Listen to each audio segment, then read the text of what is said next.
gotta run this over to Dave though. Hey, David. Are you rolling?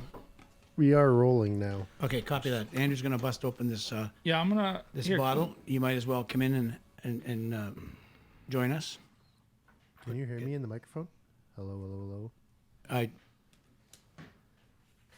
Beautiful. This is how we doing. Did you hear me when I said, can you hear me? Yep. Right at the end? I don't know. I wasn't listening. Hello, hello, hello. Did you hear me? Sorta. No. I'm not sure. It's not a trick question. I just wanted to make sure my theory was working of turning the mic off that way. Yeah, let's I don't hear the fan. Who's on camera right now? give me that glass there. Perfect. All right. All right. We're going again, and Genuine and interesting. absolutely Method acting. 100%. There you go. All right. Hey, Cheers. cheers, guys. Shawn, thanks for being the first guest on the first cast. I am Sick. honored to be part of the Butcher campaign. Going starting a new again. chapter. Love it. I'm truly honored. Yeah, you guys to me are like family. Oh well, ditto. Yeah, likewise. Yeah, man. Cheers. Cheers.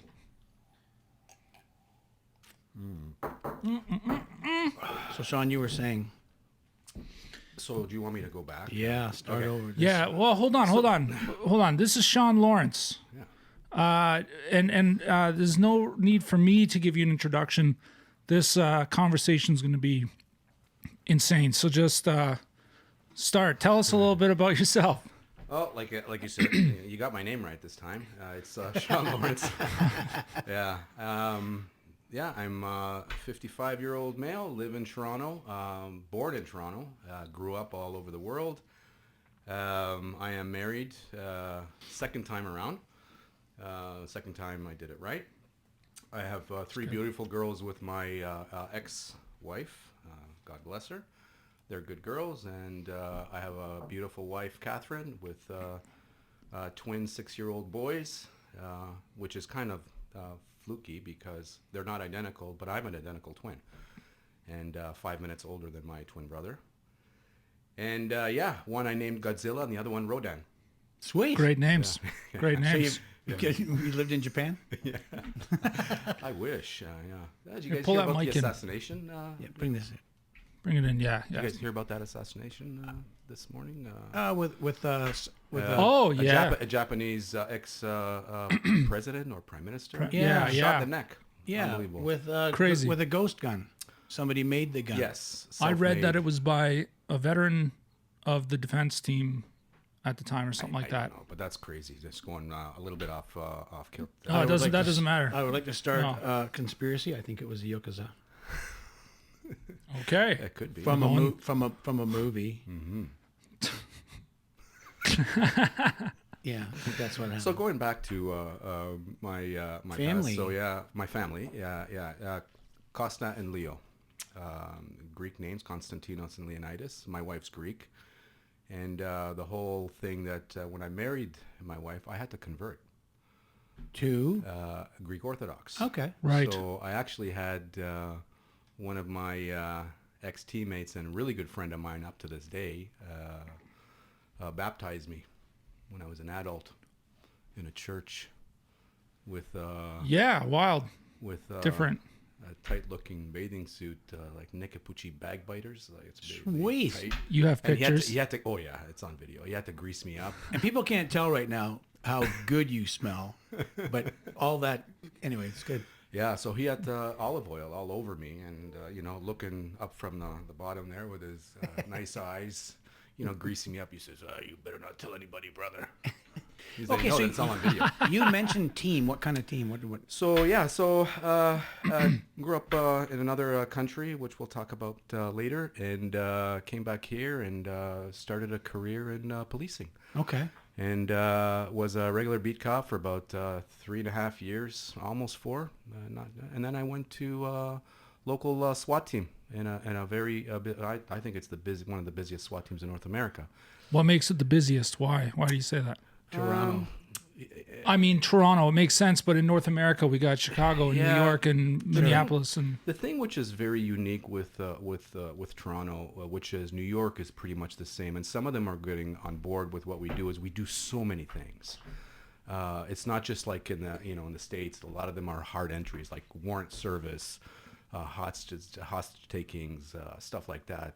Where a big piece of our pie is.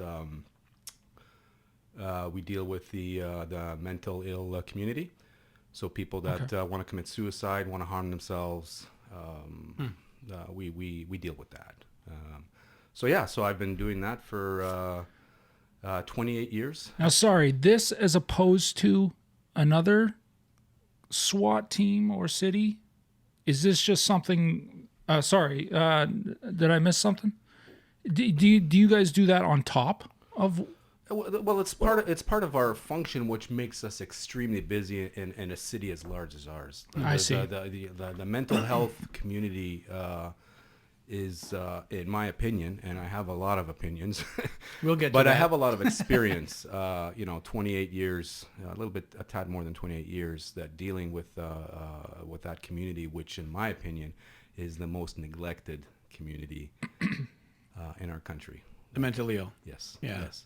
Yeah, they're just not treated and the way they should be. That's a shame. It is. It is. It's funny, having been in the film business for as long as I have been and working with the Toronto bomb techs, Yep.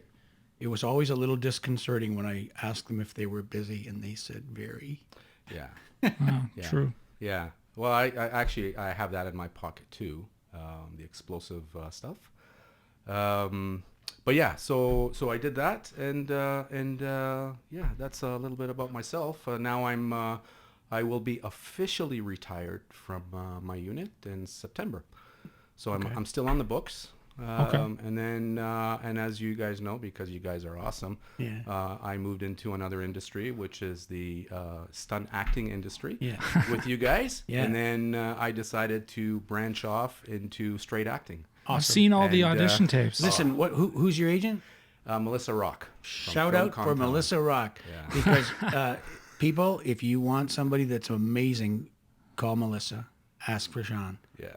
Well, thanks, buddy. No, hey, I was there. It's humbling because there's so many great actors that are trying to break into the industry, and I'm just starting at a late age, but I love it, and I think it's awesome. and yeah, hoping to get a booking sometime soon, and that's great. show everybody my craft. Sure. My other craft. I mean, I have many, but yeah, I'm really looking forward to it. I'm often asked by people if they're too old to start acting, and I tell them to close their eyes, click their heels together 3 times, and try to imagine anyone they've ever seen in a movie or a television show older than them. There you That's go. a good point. That's a good point. Yeah. But yeah, you're never too young to do anything. Well, speaking of too young, why don't we start with little Shawnee? Oh, God. Okay. Little Shawnee. Yeah. So my mom, she passed away in 2001. She was very, very young. But she was an orphan in a church in Cologne, Germany, around World War II. And a young couple that turned out to be my grandparents, they're concentration camp survivors, and Wow. they had three children, and all 3 of them were killed in the camps.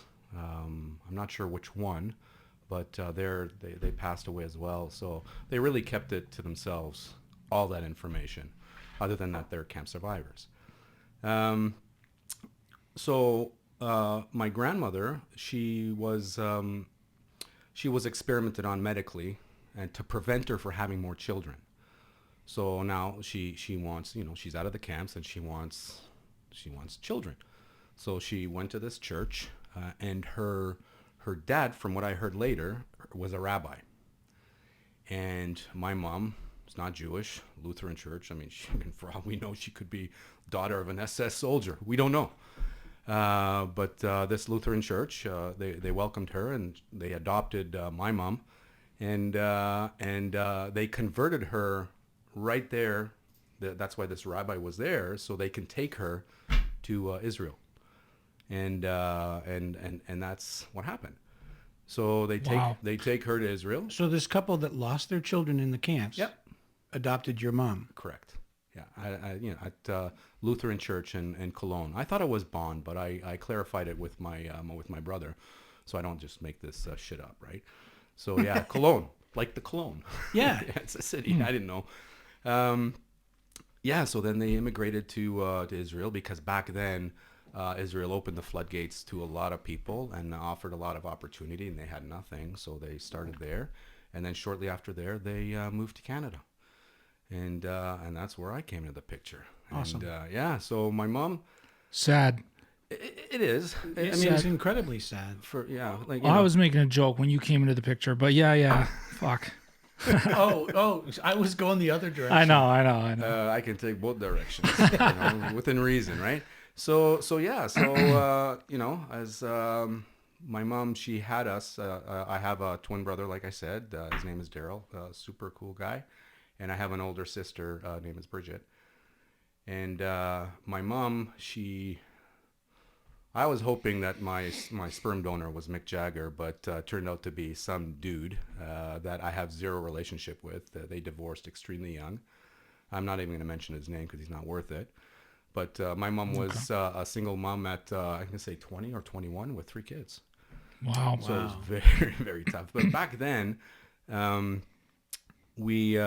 she struggled, but she made it work. She didn't want any child support from him. No alimony, no nothing. So basically cut the ties, and that was it. Never saw him again. And we lived in a place, picture Toronto, like now it's still called the Jungle. And this community that's called the Jungle is a neighborhood around the Lawrence Avenue and the Allen Expressway, really close to Yorkdale Mall. Okay. Everybody knows where Yorkdale Mall is. Sure.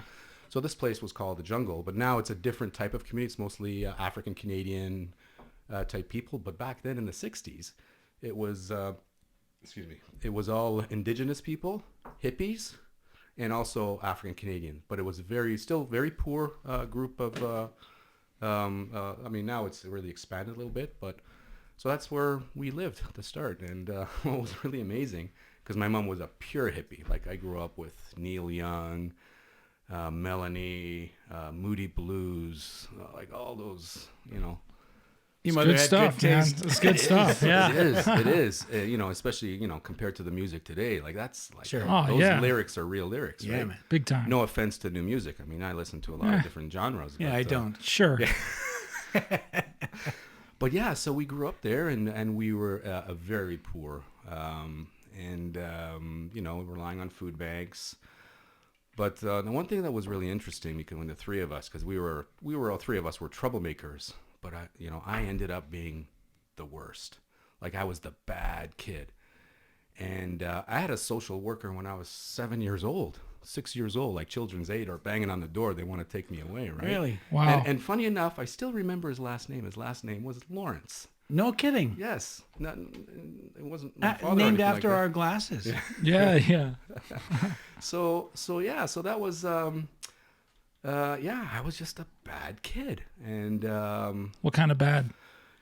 well, I remember you telling belonged me to you a like to gang. burn shit down. well, that's something that You belong I to don't a know. gang for real? I had a group of guys, and it's funny that I bumped into one of them really late, or recently I bumped into him at a home show. But there was like 3 or 4 of us that we used to hang out, play hooky from school. Sure. And, one time, just an example of some of the stuff that we used to do. And again, like I was grade 3, something like that, grade 4 at most.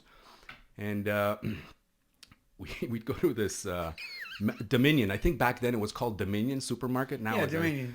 And I'd go in, and me and my twin brother, because we identical, like, the 2 of us walk into this store. And this other guy, I'm not going to mention his name, he's on point watching the doors. And we go in, and we're looking, okay, well, what am I going to take? What am I going to take this time, right? And it's like school time, right? It's like 11 o'clock in the morning. So we go down this aisle, and they said, oh, yeah, let's the yellow 6-pack of Juicy Fruit gum. That's That's always the best. That's Let's a go good for one. that. Let's go for that. So, Yeah. My brother comes, and it's winter, right? So he's wearing a little jacket. And I says, hey, come here. So I take the thing out, And I open his jacket. I stuff it in. I said, okay, let's go. So we're at a good pace heading for the doors. The doors open. Out we go. And we think we have it. And then sure as shit, a guy in a white coat, looks like a professor, poof, grabs us, drags us back in, takes us to some office up the stairs, and Juicy fruit. I went through that. And my brother's bawling his eyes. I was like, he made me do it. He made me do it. And I'm pointing at my brother. He made me do it. And we're like identical, right? So they don't know what to do. So they call the local police department. They come. They kind of scare us.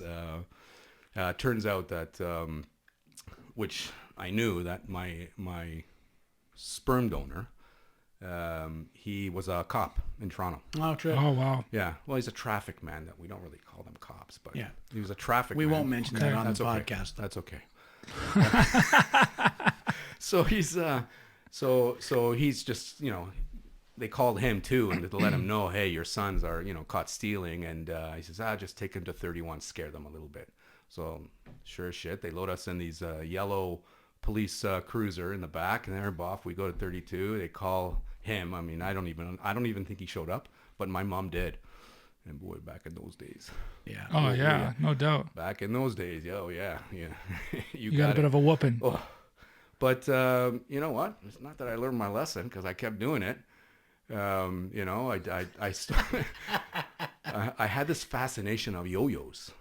Back in those days, the Oh, yeah. authentic Yeah, yo-yos. yo-yos And, is so I still- went to this Yeah, convenience that's a store. hell For of a those toy. listening, a yo-yo is a toy attached to a string that you Everyone flip knows from what a your- yo-yo is. No, they don't. Yes, they do. Kids today, They know what a yo-yo all their is. yo-yos are digital.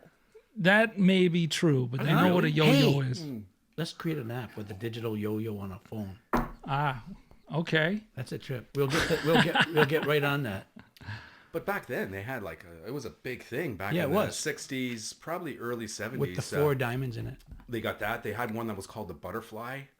It was just a specific design. Anyways, I went to a convenience store across from the Dominions, because they all knew me at that intersection. Here comes Shawn, the thief, right? So, Or is it his brother? or is it?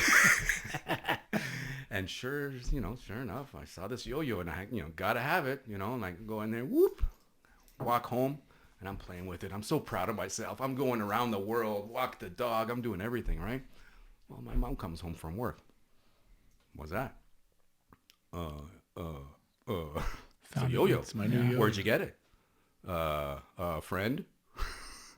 Well, she obviously she didn't buy it. Grabs me by the hair.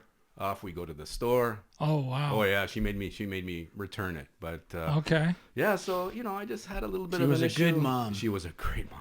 Yeah, man. I miss her dearly. But yeah, and the other terrible habit that I developed when I was young, I loved playing with fire. I don't know what it is. It's fire, baby. I don't know what it is. So do I, but I do Fire. it to human beings. I don't know what it was. The attraction to playing with matches, and back then it was just matches, right? Right. And I'll never forget one day. Well, this is I can't remember if it was the second house I burnt down or the first one, but What? Yeah. Well, couldn't really prove it was me, but because I was the one They that can liked now. to play. Yeah. Yeah. Yeah, that's okay. There's limitations on charges that sure. you can do. Okay. So like 50 years. So I Fabulous. passed it, 55 years.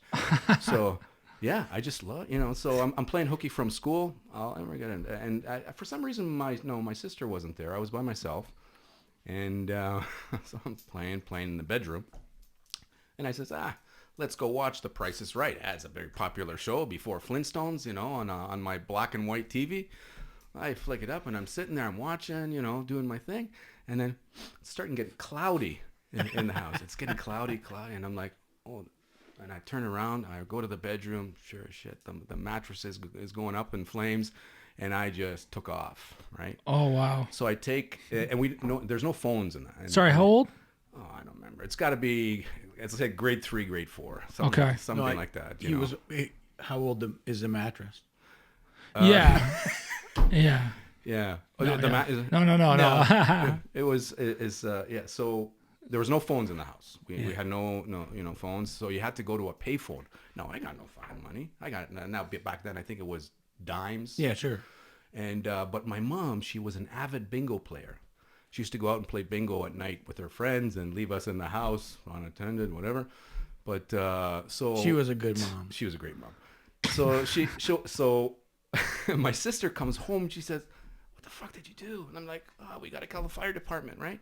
So she goes and takes my mom's bingo chips. Yeah. These red bingo chips, goes down to the payphone, inserts it, and calls the fire department. And Oh, wow. yeah. Right They on. saved the apartment, but sure as shit, they say evict us again, and then we moved to another. We tend to move often because I just had this pyro thing. I just love it. I just. But I kind of grew out of it now, so. I guess. That's Yeah. crazy. Well, you didn't become a firefighter. Yeah, I wish I did. 7 days a month. there's no That's irony pretty here. good. Yeah, that's crazy. Yeah. So. When we were kids, speaking of this, we used to wear like hydro jackets, hydro coats or something they're called, like an army coat, like it was green with pockets, winter coat. Mm-hmm. And we used to slice the insides where your hands could go through. So then you walk into a store with your hands in your pockets, and no one ever sees you take your hands out of your pockets. And we would lean over the counters where the candy is, and then just shove it all back into the coat. And you would leave with your hands in your pockets. Well, listeners, here's an idea for you guys. That could still work. It's the butcher method of theft. Yeah, Yeah, yeah. That's awesome. caramels and stuff. That's hilarious. Yeah, so that's those are the kind of like the bad part about my upbringing. I just love getting into mischief. I don't think it's bad so much as it's a learning experience. Well, now your life as it continues, it sounds like the mischief didn't leave, but you just sort of transferred the mischief, right? That's what I feel like your position as a SWAT guy is sort of like. It's Yeah, so how did that come about? Like, Just keep taking us through this rising coaster. So the one thing that me and my brother that we had in common, other than mind you, I was the bad kid. He was actually a good dude. and I understand he's a very handsome man. He is. In other he got his words- looks from his older brother. I left some from him when I came out. I gave him a little bit. Copy. But we had a very severe asthma, and because Toronto is a very high humidity city, we were always in the hospitals. Every week we had to go, every week or other week, and they put you in this in a bed in a room, and it's wrapped in like a nylon type curtain to keep to keep the air out or something, or like the humidity, something like that. Interesting. Okay. Yeah, that's the one I remember. And it got to a point where my mom, being a single mom, 21 years old, telling you can't live here anymore. We're at risk of dying as the twins. So she had to make a decision, and she. And how old would you have been at the time? Again, for some reason I remember everything was grade 3, grade 4. I don't remember before that. They told her, I said, you got to move. And they provided us with some options, and kind of weird options. But one was the West Coast, like California or something like that, so like a dry temperature. And the other one, I guess, because she wasn't religious, but her parents were Jewish, and they said, let's go to Israel. And back in those days, in the early 70s, Israel was welcoming a lot of people, and they would provide a lot of help. Okay, because right now it sounds like a hell of a move, but at that time it was a welcoming thing. It was for people that are of that faith, and it would allow them. They would help them with lodging and give them a job and stuff like that. And my mom, she didn't have anything. So the Israel promoted this. Yes. Okay, cool. Yeah, and they still do to this day. Okay. They still do to this day, and So my mom said, all right, we're going to Israel. And we're like, wow. We're crying because, third world country at that time, it was very, very third worldish. Gutsy girl. They had nothing. And Yeah, they just had it's one crazy. war there. And, yeah, so off we go. Well, she packed everything, sold everything. I think she had, we didn't have a lot of money to her name. And we went to Montreal. And yeah, I never forget. We went to Montreal to visit some aunts and uncles. And then from there, off we go. I think it was 1975 or 76. Sorry, how old were you? Grade 4. Right, grade 4. Right. Everything is grade 4. I remember that it was grade 4 because when I got there, they housed us in an area where it's a lot of foreign people. So some people speak English, some people speak other languages from Russia. A lot of people from there that immigrate there. And so we were there 75, 76, and that's where I had a big part of my upbringing and education and all that kind of stuff. It was really challenging at the beginning. It's very different than what we're used to here A lot of back in sand. those days. You know what? No. There's no sand? There is in the south. It's a desert, but up north it snows. Yeah, it does snow. Oh, okay. See, in 1975, I spent my summer at Sabo Beach. There was a lot of sand. Yeah, it's a little bit. So we have a further lot than in Israel. common. How long That's were you a good there? place. In Israel, well, I had most of my education. So I remember that was in grade 4 because I had to do grade 4 twice because the first time I got there, when I got there, it was the back half of the year, so I think it was like 3 months left. So I don't imagine that they do schooling the same. It's very rigid, meaning there's like uniforms and you got to show up and you got to whatever. Okay. It's not like here a little bit loosey-goosey. But now. they didn't take you at face value. They put you back. Yeah. So And you had to do it again.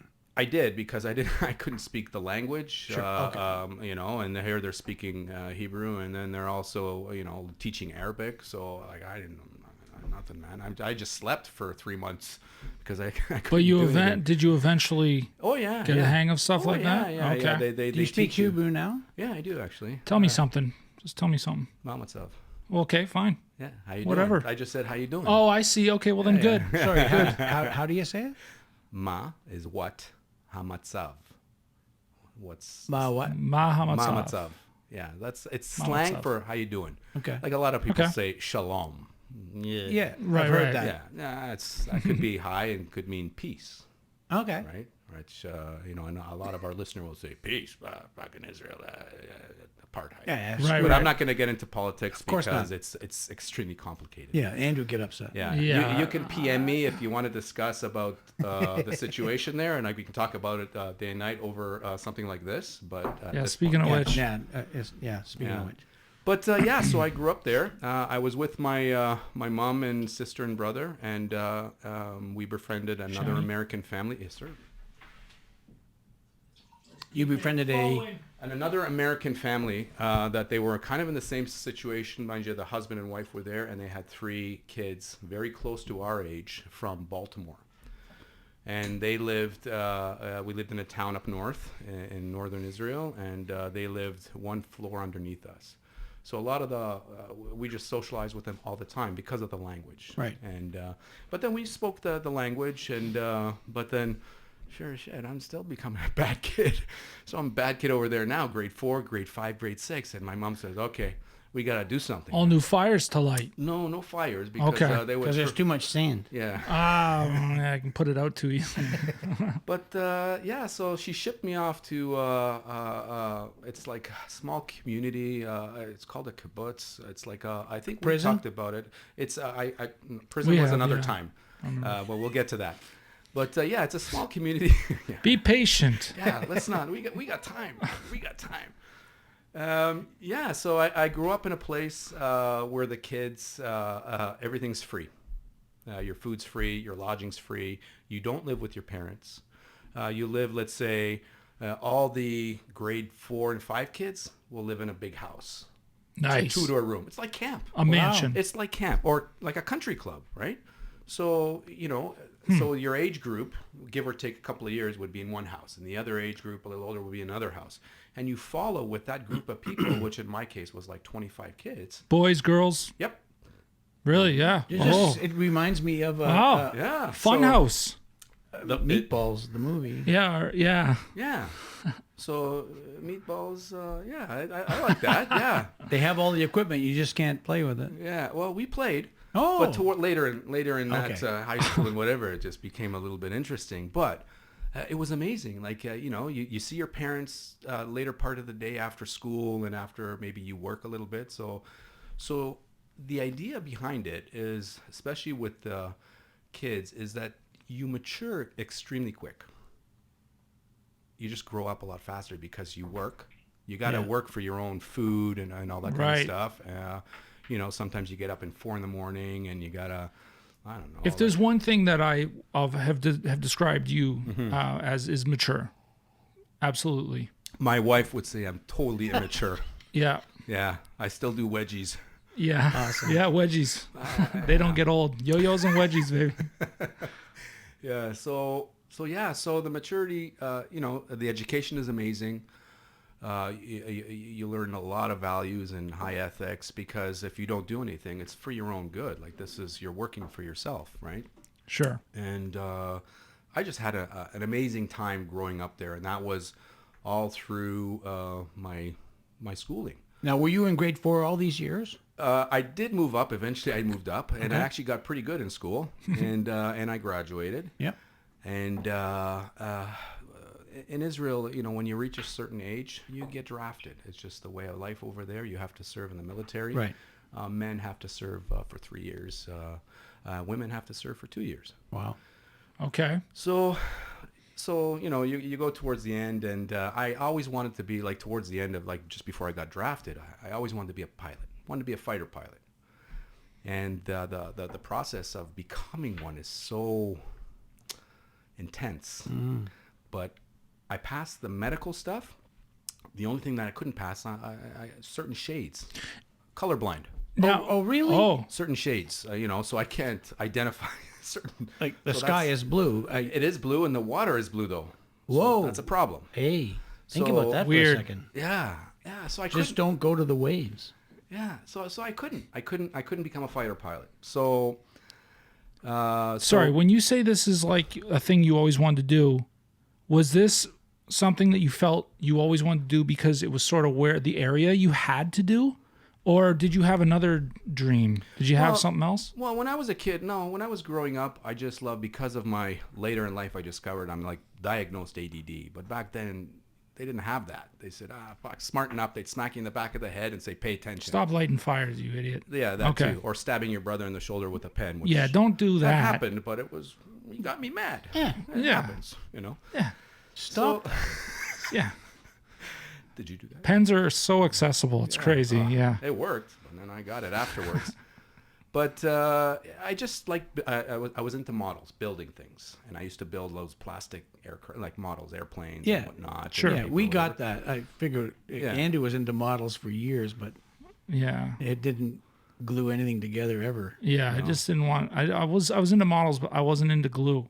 So, Like models, as in two-legged models, or Yeah. well, all of the above. Sorry. Yeah. Go. See, I had no access to that, so I dealt with plastic Ah. and paper. Fuck. But yeah, so and there was also somebody that I became close to on this kibbutz where I lived. He was a very famous, actually two of them, very famous Israeli fighter pilots. Oh, okay. So you had influence. Yes. So, but No, it's good. didn't work. That's cool, though. That's It is cool. Kind of neat. It is cool. It didn't work, and then so I was asked with another classmate of mine to join a very specialized unit, a very specialized paratroopers unit within the IDF, and their sole function. Well, when I got drafted, it was right at the tail end of the Lebanon War, right? 1982 was Lebanon. I think that's when they came out. 83, but we were still active, dealing with a lot of terrorism up there. So they this unit that I was in, it was only made of kids that grew up in the same environment that I did, because there was more communities like mine all over Israel. Oh, that's interesting. And the reason they found that is because they found that city kids, and no offense to city kids, their maturity level for that age, 18 is when you go in, it was low. They weren't mature enough. And they found that the maturity level on the type of kids like where I grew up, was off the charts. So a lot of the specialized units were made of kids like me, even the fighter pilots as well. So they decided, let's make a unit strictly with kibbutz kids, see how that goes. And that's what they did. And over time, and I got drafted, and it was my turn, and I joined this unit. And we just came in at a time that was so active that I did my basic training. Where I grew up was right on the Lebanese border, literally 300 meters from the Lebanese border. So I was right on the fence. Wild. Okay. And so it happened that our base was in just outside, close to Jerusalem, in a city called Bethlehem. Jesus. Was right? there sand? That's kind of neat. No sand. Sand was a little bit south. Christmas carols all the way around the Where year. did I though. get Yeah, the it's sand? Bethlehem, beautiful city. I bet. My base was there, but I was never there because all the stuff was going on with Lebanon and Syria and all that. So all we did after our basic training for 2 years is we were an ambush unit. So all we did was we'd go in nighttime, hunker down, deal with whatever intelligence that we got with a group of terrorists trying to cut through the border. Yeah. And sanitize it, and then come back. That's all we did for like 2 years. Sanitize is a really I was just going to good say word. This. Yeah, I was going to say the same. Yeah, and that's all I did for that's all we did and then towards the end of my service, actually something happened which was really funny. Well, not really funny, but so This is actually a hilarious podcast. Yeah. No, this people will be giggling. You got a hilarious life. Yeah. Holy. It is. No, it's coming. It's coming. The I'm funny just stuff kidding. is coming. No, fuck. But just not this this is one. so crazy and interesting as hell. Yeah. Keep going, please.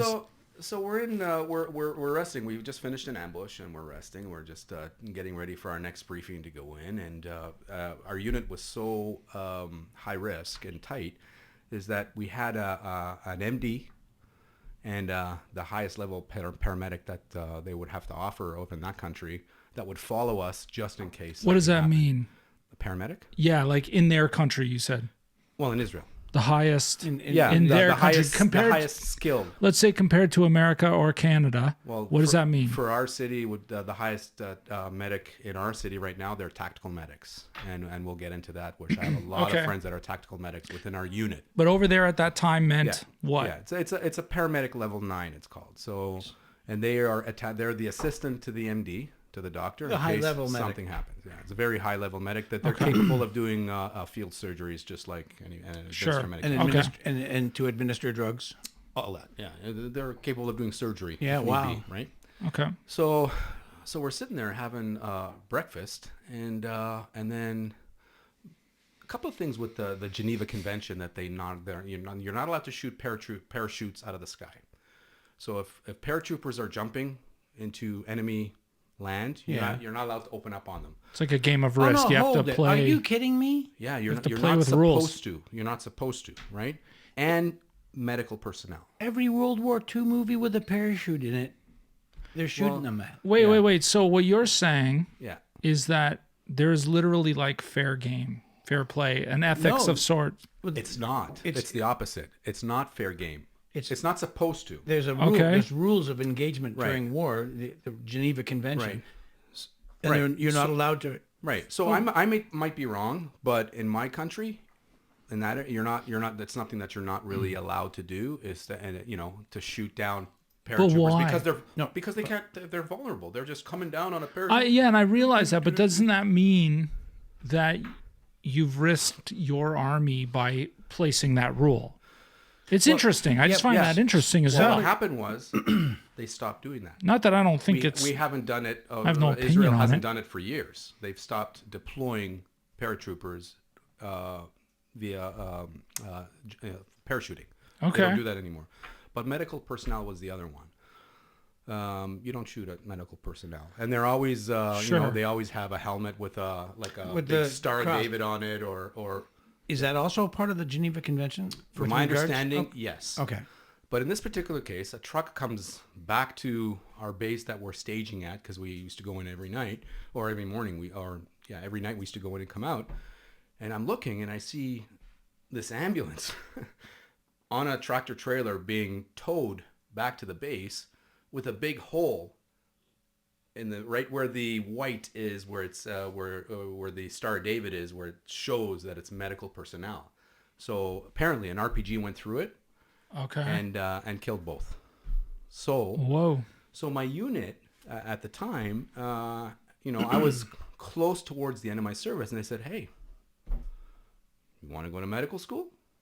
And I'm like, "Well, I couldn't afford to go to university down over there is very expensive." So I said, "Yeah, sure, I'll go." So I got pulled off and sent to medical school, where I spent a significant amount of time getting my highest level of paramedic education. Oh, wow. And practice in some of the hospitals there and whatnot, and it was amazing. And yeah, and then I've never known that. Well, we've talked about it a bit, but we haven't yeah, gone into it. In fact, speaking of that, we go into SWAT stuff all the time, oh yeah, and some of those stories, and I, of course, I haven't heard them all, but we talk about that stuff. Is there anything that you can discuss from the medical history? I know it was a shorter the education or like I don't the know. operational. I don't know. The operational. Yeah, you some work of the highlights. Yeah, a lot of times, you know, when it comes to rules of war, it's ugly, especially when it comes to fighting on ground, tanks. Most of the injuries are either ballistic, fire, like in tanks. You know, people burn. So What? Well, if a tank gets let's say an RPG hits a tank, Okay. everybody inside is gonna, you know, will Oh, burn. man. Okay. Or an inhalation of smoke inhalation, right? So I remember clearly at one point, I mean, I wasn't that successul, but I tried because I didn't have the right tools with me to intubate one of the soldiers that was literally, you can feel that he couldn't breathe anymore. Jesus. And man. yeah, we didn't have the kit back on the ground, and I just tried to use a metal pipe, and To To intubate like him? open. Yeah. Okay. yeah, it didn't work. He like, you know, you try and do you try and improvise with whatever sure, you have of course over there. you would. But yeah, asphyxiation was one of the big things at war, other than ballistic wounds, of course. In terms of like medical, no, not really, because first of all, I was a soldier. And I was also a staff sergeant there. So number one, you fight. You got to do what you got to do, right? And afterwards, you know, if something happens, then you can use your other tools of the trade that the skills that you have. So during this time when you're a medic, Right. you're actually holding a gun. Yeah. First of all, I'm a fighter. First Okay. of all. First and foremost. I First see. fighter. Also, you know, one of the staff sergeants there. And then, you know, if need be, like there's other medics. There's other medics there that Sure. are lower level medics, Okay. higher level medics.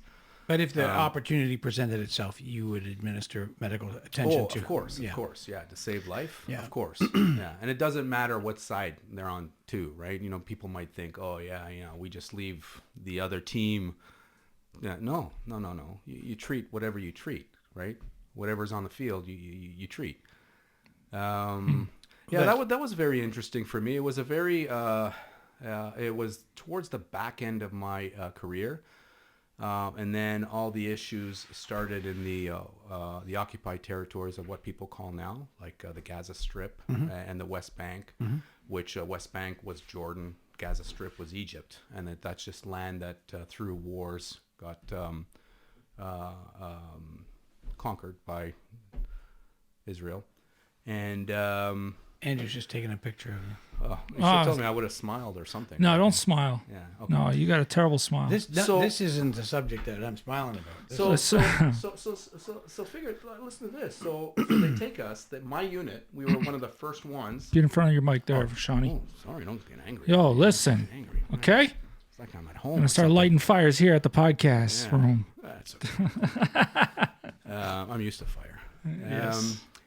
But yeah, so then they take us from that to the issues that they have in the occupied territories. So they take a unit that's dealing with ambushes for a couple of years, And he says, okay, guys, let's take you guys, a specialty unit, place you in Nablus, that was the first city that I was placed in, and police Nablus for protests and whatnot. Excuse me. It was a very idiotic decision, especially for people like us, that we went from an extreme level of risk and alertness, and you know who your enemy is. Sure. You know who your enemy is. To go to a place where it's full of civilians, kids, dealing with protests and burning tires and throwing shit. And they wanted you to do what? Police it, or order, like a public order type unit, right? So that we would have in our community these days. So like Just keeping if it there's a safe. Right. So that was extremely difficult for us, and the engagement rules were not clear.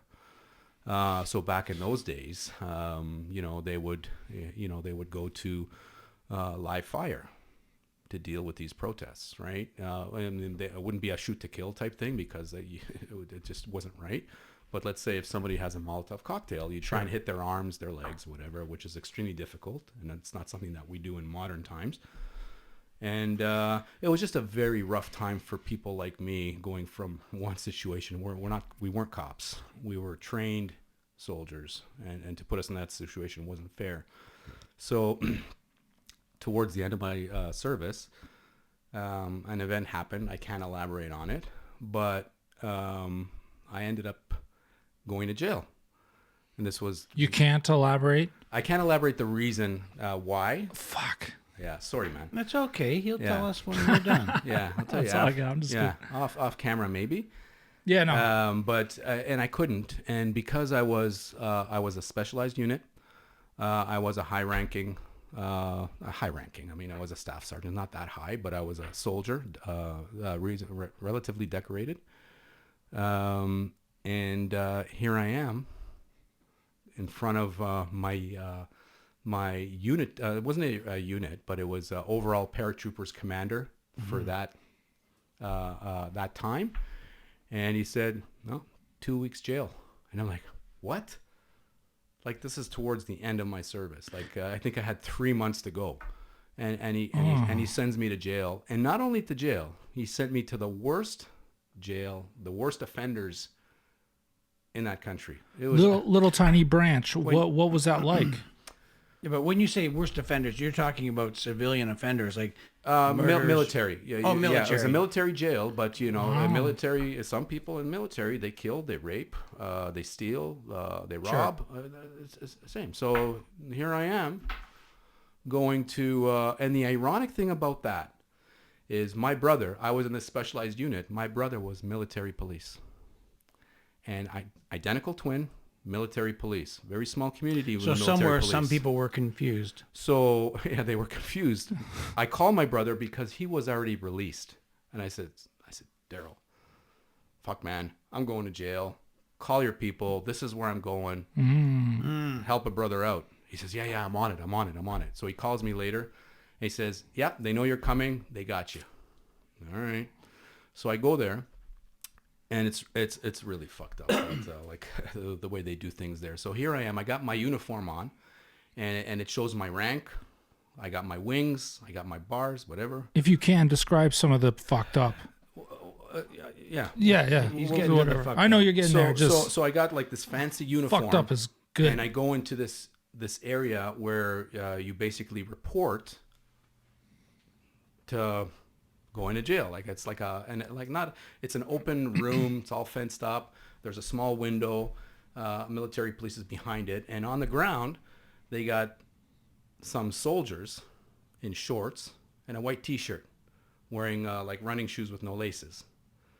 So as soon as the gate opens and I come, they stand up. And Because they're of your thinking- rank? Yeah, well, and also like, Wow. So they stand up and they're looking at me, and I said, "It's okay, guys," like. So I go to the window and I hand him my papers, and he hands me a box, this fucking shitty box, and I said, "Okay, take your clothes off."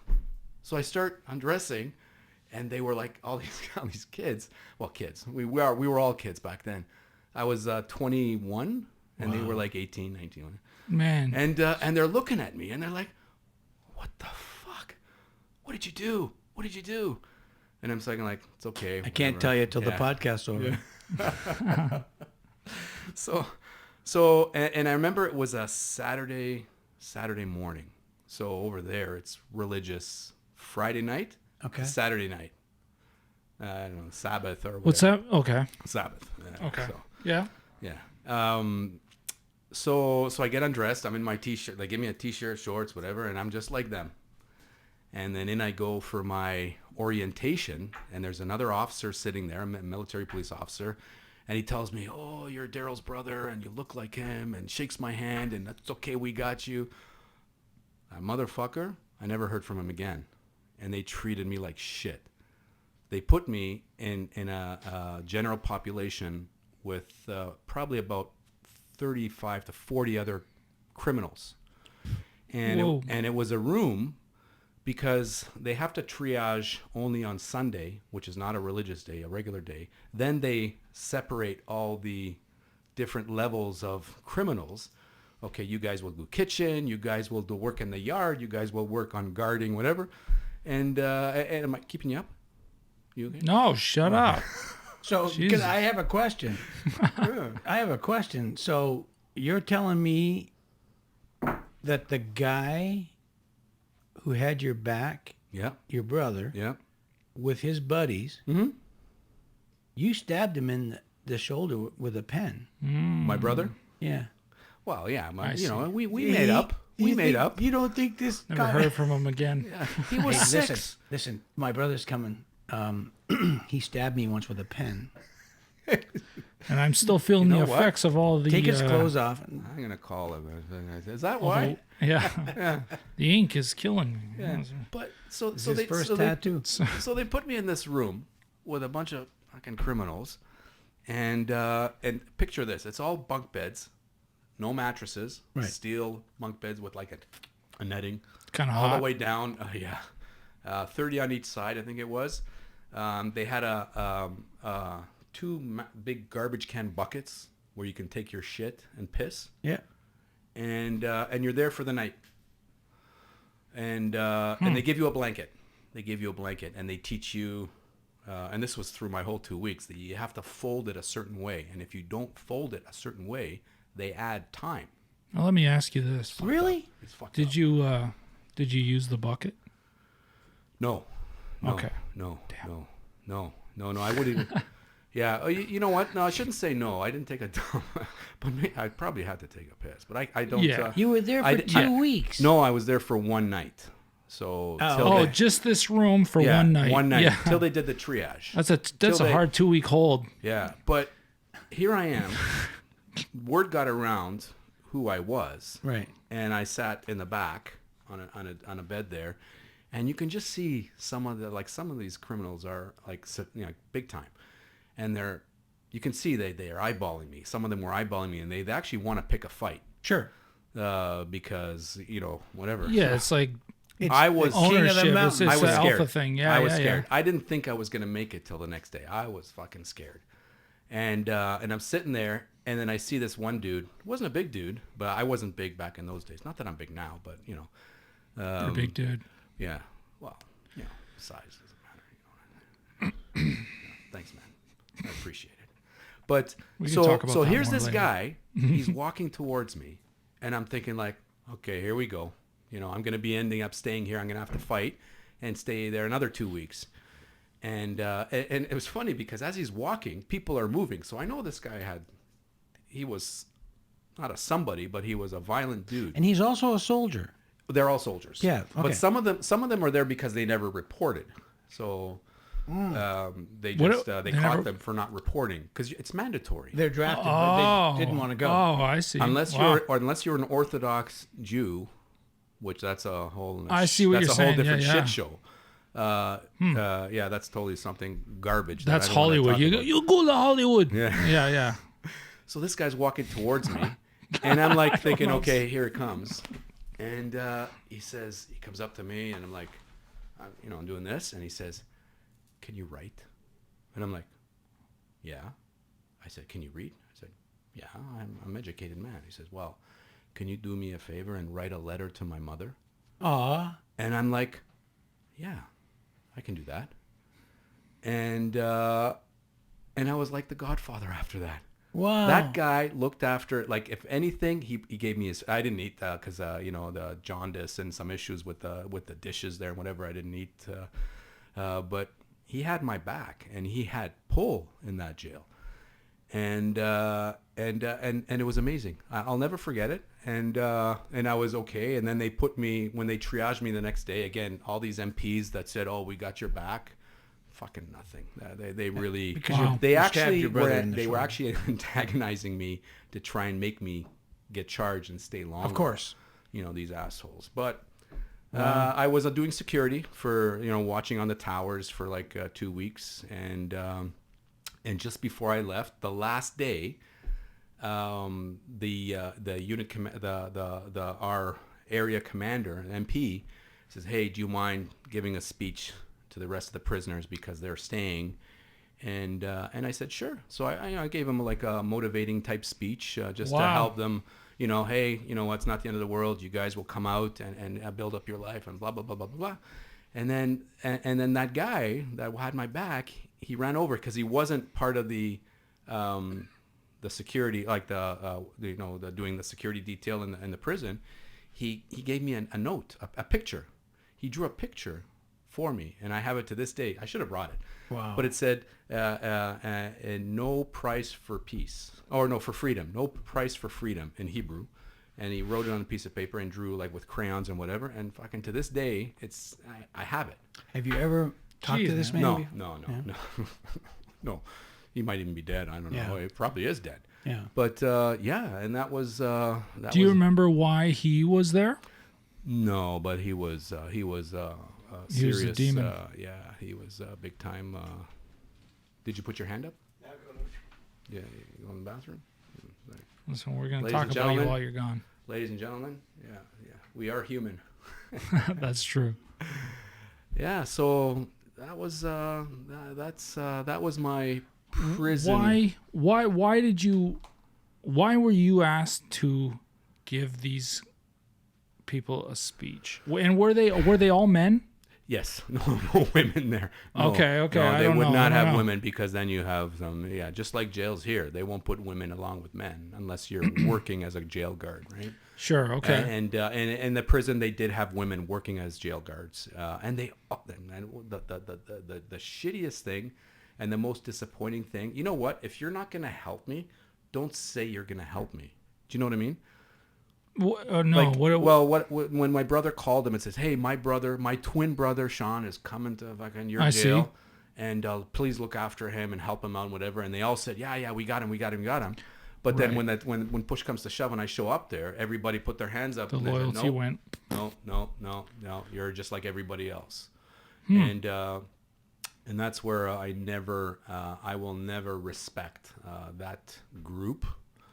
Okay. Of like MPs, like maybe in Canada it's different, and I'm sure look at my career where it went, where we'll talk about shortly. Yeah.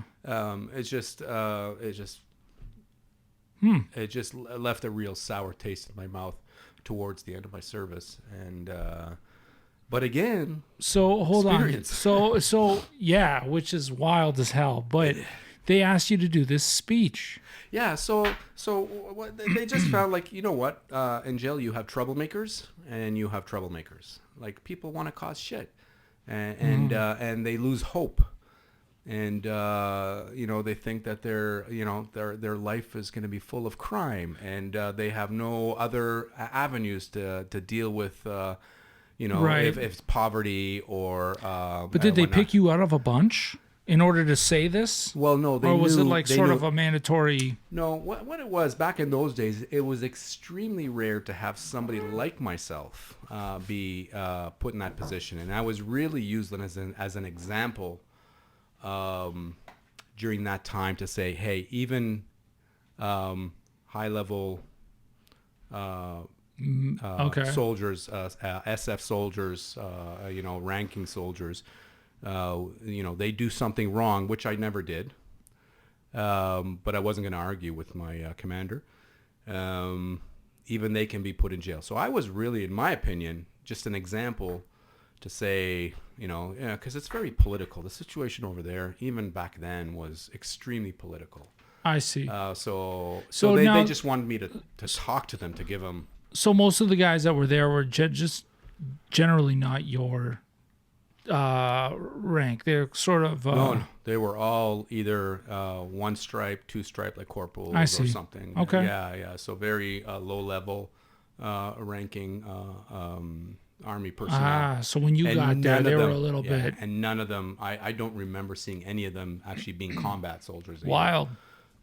So that's why they wanted me Okay. to say, hey, you know what? Can you give some type of motivational, give them hope, and try and not okay. just that, but they also wanted me to try and prevent them from doing something that they might regret. Do you remember what you said? No. It was pretty much, guys, just do your time, stay out of trouble, listen to what they tell you to do, and you'll get out on your own time, as opposed to picking fights, responding to whatever people that just want to pick a fight. Just walk away. Right. Sometimes, especially in Sure. that environment, walk away. Be smart. Yeah, walk away. Okay. So then right after that, I was really lucky. My unit commander, my specific unit commander, really had a liking for me because I helped him out with the when I took the medical course, because it wasn't a popular thing to do. Everybody wanted to do something different, fight or whatever. So, But they offered this. They sort of brought it up to you. yeah, they and did. that's how it Yeah, was they brought did. up to you. I showed and interest. That's how you. Yeah. I showed interest. Oh, okay. I was actually a little bit thinking about my future, and that maybe it's something that I can pursue as a in the medical field once I'm discharged from the military. So it was, I was okay with it, sending me to medical school for that. So my unit commander said, you know what, you have, Johnny, let's top up. Sorry, man. I don't mean to it's all interrupt good. you or ruin your You know? flow. Yeah, it's okay. We're just celebrating. I don't have to drive 2 hours. We're home, just so we're it's all just good. celebrating. And he said, he told me, he said, Shawn, you won't have this on your record. Don't worry about it. And that was really, Oh, wow. it was very honorable of him to do that. He didn't have to. Yeah. And then shortly after that, I got discharged and went back, and then, you know what, my life there, I will never regret. I'm still very passionate about that country. I'm not a religious person. Mm-hmm. I never even had a bar mitzvah. I mean, and clearly now, as I say, I got baptized. I don't know what they do at a bar mitzvah, but we can do that after the podcast. Yeah, no, I got circumcised. That's enough. Yeah, I'm not that's going enough there. Torture for me. I don't believe you. Yeah. Let me see it. Nice. I once was walking down the street with a girlfriend when a Moyle was doing a circumcision, and he went like this, and the foreskin flew out the window, landed on my girlfriend's lip right here, and she went like that, and I said, "Well, if you like that, I have a whole one." True story. True story. I'm not sure I should have said that on the podcast, but hey, I think it was a good story. Mm-hmm. Everyone should know. true. Yeah, so that was my upbringing there. After a while, I decided to look for a better life. Well, what happened? You came back to Canada. Yeah, but no, that wasn't what I did first. Oh, for fuck's sake. No, growing up over there, you have a lot of traffic from European people, and they call them, especially where I grew up, they call them volunteers. And what it is the young teenagers from all over Europe. A lot of Scandinavian women, British, German, French.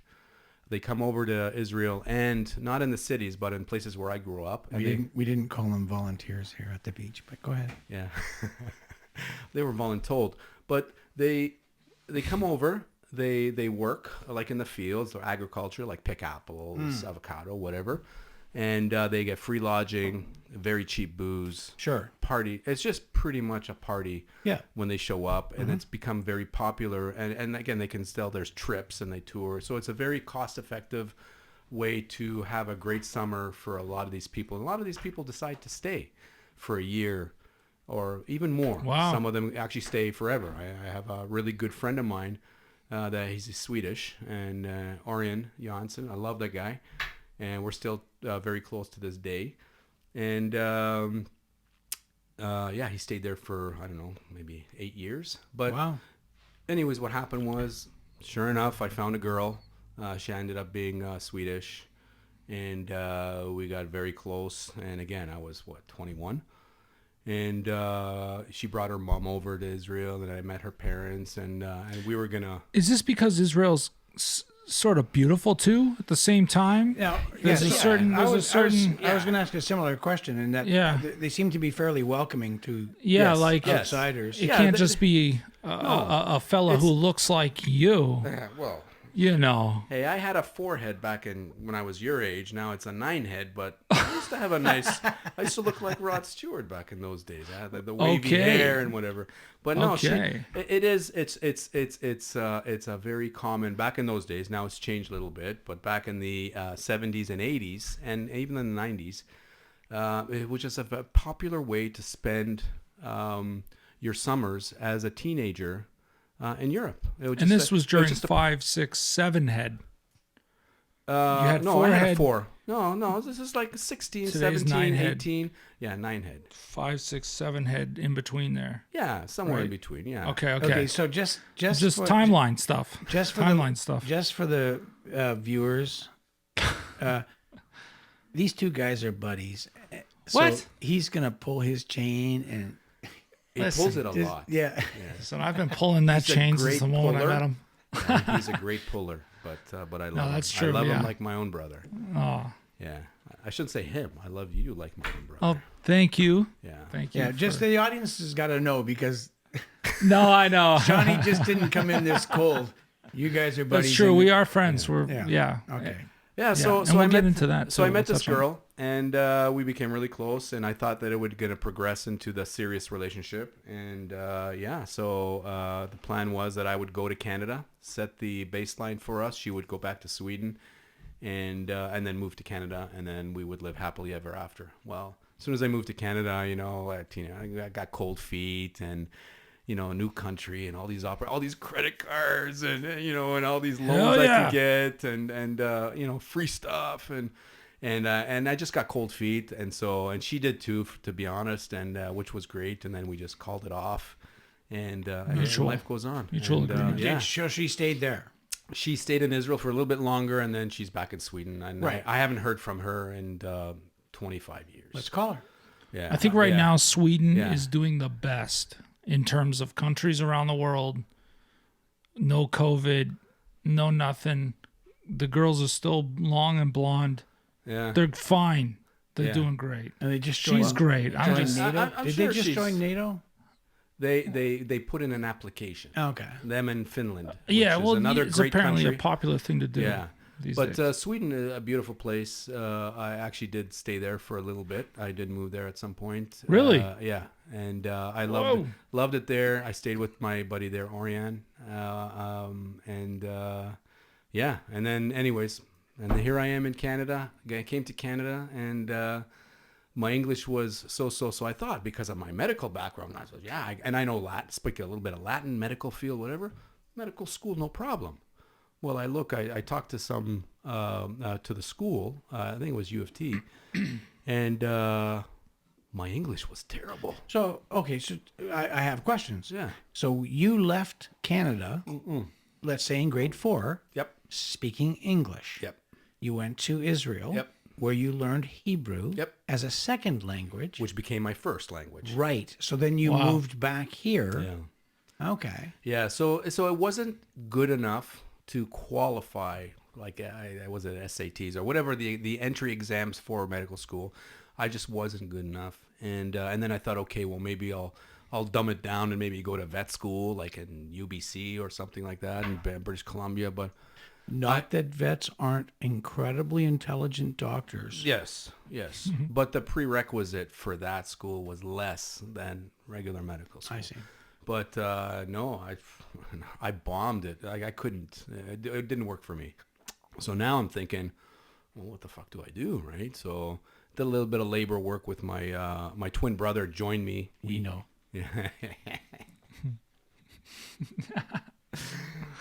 My twin brother joined me about 6 months later. He moved back to Canada as well, and we lived together, and we did a little bit of labor work. And then I said, hey, well, I can't do anything. I'm not that great at, I don't have a degree or anything. Well, let's join the police force. Jesus. 1990, I joined the police force, and I thought, okay, well, back then it was a big thing. Yeah.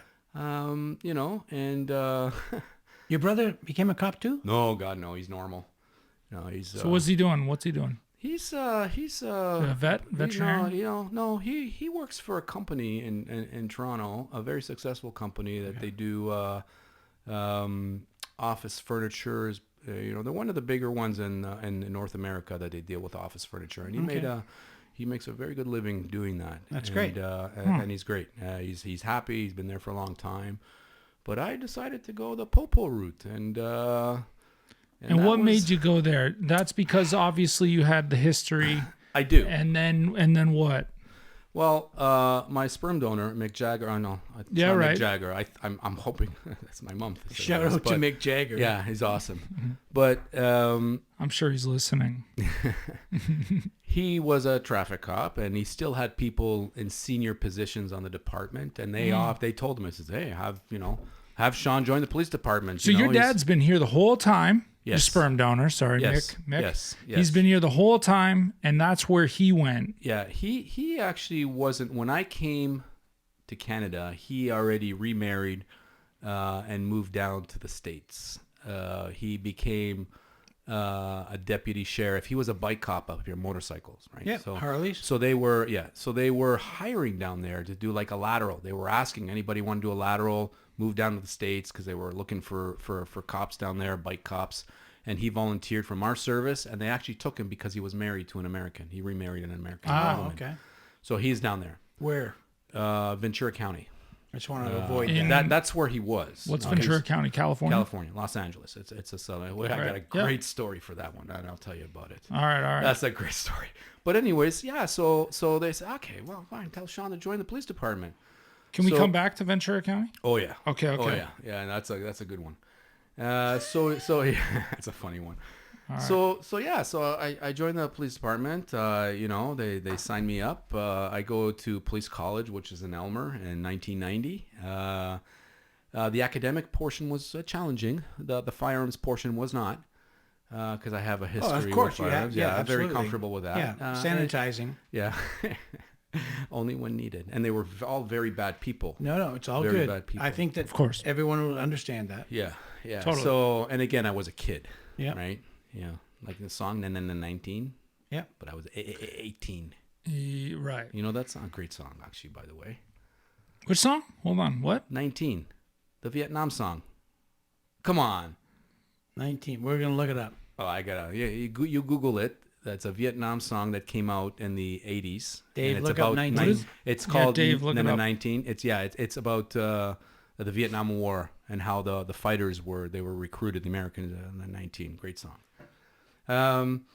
Yeah. So then I finished. I graduated in my top class, not because of my academics, but because I knew how to march.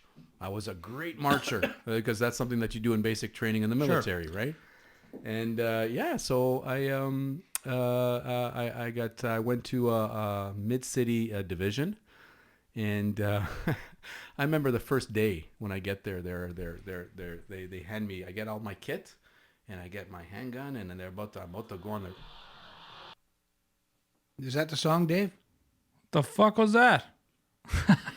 It sounded like an audience or something. We like have that. this unseen guy or entity Davey. called Dave that looks up shit for us. Dave's a great guy. Hey Dave, come It's in Super for Dave. come in for a second. What was that? Super Dave. That was the song. That was the song. Can we play it, or are we We going can to play be the sued? song. Hold on. Oh. Let's just play the first few minutes or first few seconds of the song. As long as we're not making money off of it, I don't think they can sue us. Copy But, that. Here we go. Yeah. Don't anybody We're send any making money off Shawn. I can sing it. Here it goes.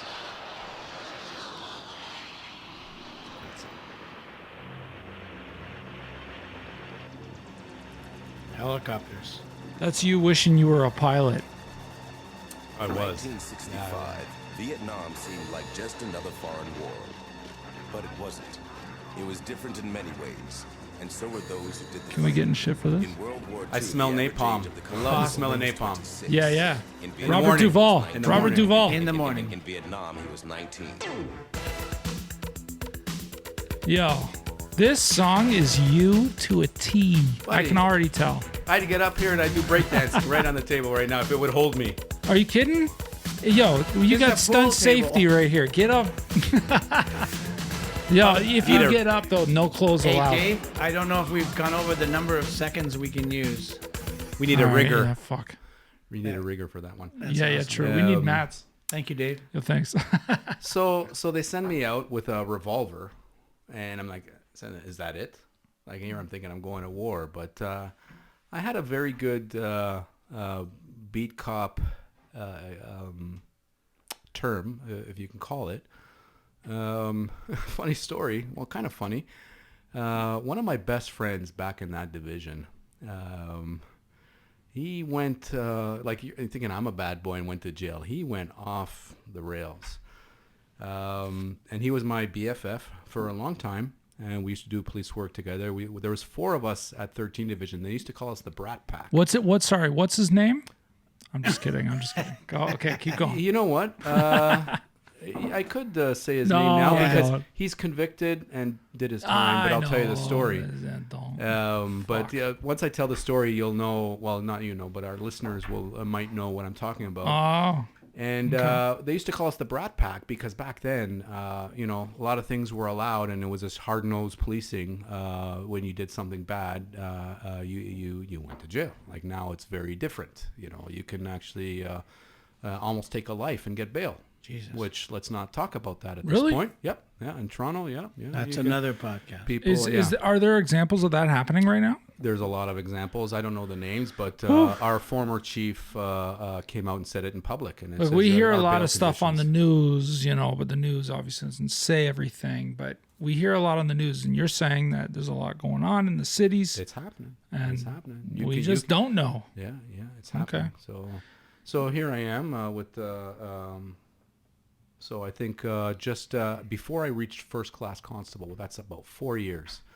I really took an interest for the local tactical unit, which was extremely popular. And I saw them actually work in our local division. Which, on for our calls. listeners, that is a SWAT team. Yeah, tactical team. Not is, tickle team, not tactical. Did I mention these stupid guys joke. are buddies and he's going to pull his chain? Stop that. I know. He's a great I puller. know. I'm terrible. A great puller. But so yeah, every time I'd see them do a call, I'm thinking like, I'm gonna be one of those guys one day. Yeah. And I went for a visit. I wasn't even first class, which is very young in my policing career. And I walk in there and I spoke to the unit commander at the time, and I said, "Oh, I really wanna come here." How old, And, Sean? How old? Grade 3? 1993, grade 4. Grade Yeah, 4, yeah. 1993 or 4, somewhere, probably in like 93. Okay. So I would have been 26, Yeah. 25, Yeah. 26. And he said, you know what, you're a little young, Sean, and go back, get some experience, like, undercover stuff and detective stuff, or not detective stuff, but plainclothes work, and then come back, but we'll have your thing on file, your request, and then we'll keep you in mind. So I said, okay. So in the meantime, I'm trying to get in shape. I wasn't in great shape. I used to smoke, and because everybody smokes in Israel, and I smoked like a pack a day, but I started getting in shape and preparing for maybe they'll give me a call, right? And I'll never forget it. Sure as shit, I get a phone call and from the unit commander, and he said, "Can you do our physical?" And back then, the physical of our unit was a 2-mile run in under 13 minutes. I failed. Yeah, it was a good clip run, 6.5 minute mile, and 10 chin-ups. So I didn't know if I could do it, but I said, well, of course I can. Are you kidding? So he said, okay, go in next month, do your physical with a gentleman. His name was Bob Bernstein. He's a Royal Marine that passed away actually not long ago from Britain, and he was in charge of the physical component of the whole service. And go see him, get your test done, and we need a body. We want to bring you up. I'm like, holy fuck! Like that's Wow. I was in first class, very young in my career. And it was just timing. One of the guys from the unit, been there for a long time, he married an American woman, and she wanted to move back to her hometown, which is Birmingham, Alabama. And so he was gone. So they needed to replace that body. And and so I went to see this this Bob Bernstein, and he trained me for a month, and then I passed the physical, and there I was, a very young officer. At my unit, very rare that it would come. And sorry, where were you? What was your unit? The Like, name of the unit. Well, what was your location? Oh, it's What were you doing? Toronto. Toronto. That's what I meant. yeah. Right. Sorry. I didn't mean it. Yeah, that's okay. It wasn't me. Yeah. It was him. And What a stupid thing to say. That's what I meant. yeah, and so a great place, and so there I was, and because it was only me, they did a course for myself, and they brought up another guy just so there's a little bit of competition while I'm going through their course, their basic tactical orientation course, in 1994, and. And then and then Bob's your uncle, and then that's when I became the SWAT guy in The man you '94. are. But what's interesting is that it took that fella Mm-hmm. to move to Birmingham, Yep. Alabama, to have an opening Yeah, that provided you an opportunity Right. at your age Mhm. for this other fella to look at you and go, "Come on in." yeah, absolutely. And it wasn't too much my age, but it was my experience. Oh yeah, I didn't mean age. yeah, I meant your age yeah. as a. I as a think police they officer. took into account maybe my background. I mean, nobody ever admitted it, but that might have had something to do Sure. with it. They saw all the Even- sanitation. Yeah, but even though that's not a prerequisite for our unit, No, of course not. It's not anymore, No. and actually, it's the opposite. It helps, but it's the opposite. So so there I was, young Shawnee, at our unit, and I was placed on an amazing team. I started on team number 1, and What does that mean? At our unit, we have 6 teams. Okay. 6 full-time teams. Don't and, give away the playbook. And then no, I won't. And Do it. and then it went to 7 at some point. But so there was an opening on team 1, and How many guys per and that's team? where I won. We at the time, I think we were like 8 or 9 per team. Okay, So that includes 8 operators and then a gun team sergeant. copy. So you'd have a gun team sergeant, you'd have a team leader, and then you have the operators. Now, can you, if it's not too big, can you describe what that means? Team leader Yeah, of course. and all whatever. Yeah. So when you have when you look at the concept of a team, obviously you have your operators, and the team leader is still an operator, but he oversees the operator management of the team. So he, let's say, would assign. First of all, he would have to be an experienced operator. He would have to be in there for a while. Okay, so right now you better explain what an operator is. An operator is a member of the team. Okay. So every SWAT team member, we can call him an operator That's or an a operator. SWAT guy. Right. Okay. Oh, Yeah, operator is a tactical operator. Okay, I go by SWAT guy. Yeah, SWAT guy is good. So out of the 8 SWAT guys, usually somebody that's that the sergeant can pick out who the leaders are. Like Sure. you can be an amazing operator, Absolutely. a tactician, but not necessarily a leader. It's like anything. And yeah, right. So Sure. there are qualifications to being a really good leader, and the guys have to trust you. So, anyways, the team leader is the one that makes the decisions, the day-to-day work decisions, the order of the lineup, the duties of each SWAT guy, what they would do on the day, what vehicles they would be assigned to, what type of training they would do on the day, and then the sergeant would approve all of that. And then let's say if there's when we do calls, and like I said, we're very busy, a tactical plan would be put in place, and then the sergeant would either say, okay, yeah, that's good, or change it a little bit to make it safe. Like there's a lot of ways to skin a cat, a lot of different ways that you can do a job, but the liability falls on the team sergeant to justify what we do when we have to do it. Okay. Do you know what I mean? No, totally. Yeah, there is a liability factor, and and anything that we do, you have to justify it if it's in front of your peers. And sorry. No. Well, no, I was going to say, if you have 7 or 8 teams of only 7 or 8 guys. Yeah, six full-time teams. 6 full-time teams in a city with how many people in Toronto? Well, I'd say 3 million. It seems intense. My God. Yeah. Now, does that mean that teams are going No, over no, one here, one there? No. The thing is with our specific unit, we were one of the first full-time units in the country, and what that means is we have 24-hour coverage. So when I say 6 teams, 3 teams are working, 3 teams are off. Okay, but that's my point. Right. So you would have one team working in the city at a time. However, in the schedule that's implemented at my unit, there are training teams. So let's say if it's a daytime, if it's an event, a major event, which we have had in the city during the day. What do you mean by major event? Not like a carnival, Like something going down terrorist yeah. action of some Yeah, kind. like the beer festival. Yeah. Yeah. That's a great festival. Yeah, Depending on I which played it. a major event. Let's say if there's let's say like a bank robbery or hostage taking? Well, hostage takings are pretty rare, even though they've happened over my career.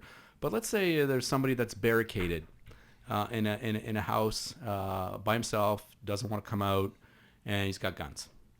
So there's a lot of things that go with in terms of that type of event. A lot of negotiations. Like there's no, there's ways that we deal with it. The time is on our side, right? If he's by himself, we just talk. A lot of talking. So that takes time, right? And over time, you have a team there sitting there containing the place with their full ballistic capabilities, with their helmets, whatever. So after about 5, 6, 7 hours, you got to move people around a little bit, because then, even though we're very, we're highly trained to deal with whatever is thrown at us, fatigue does sit in. Fatigue, yeah, absolutely. And you got to be sharp. And because we have the availability of all these guys, we can call guys in. There's training teams that work during the day, but all they're doing is assigned to training. They can assist, right? Sometimes you need more. Let's say if there's somebody wants to jump off a building, right? So, or off a balcony.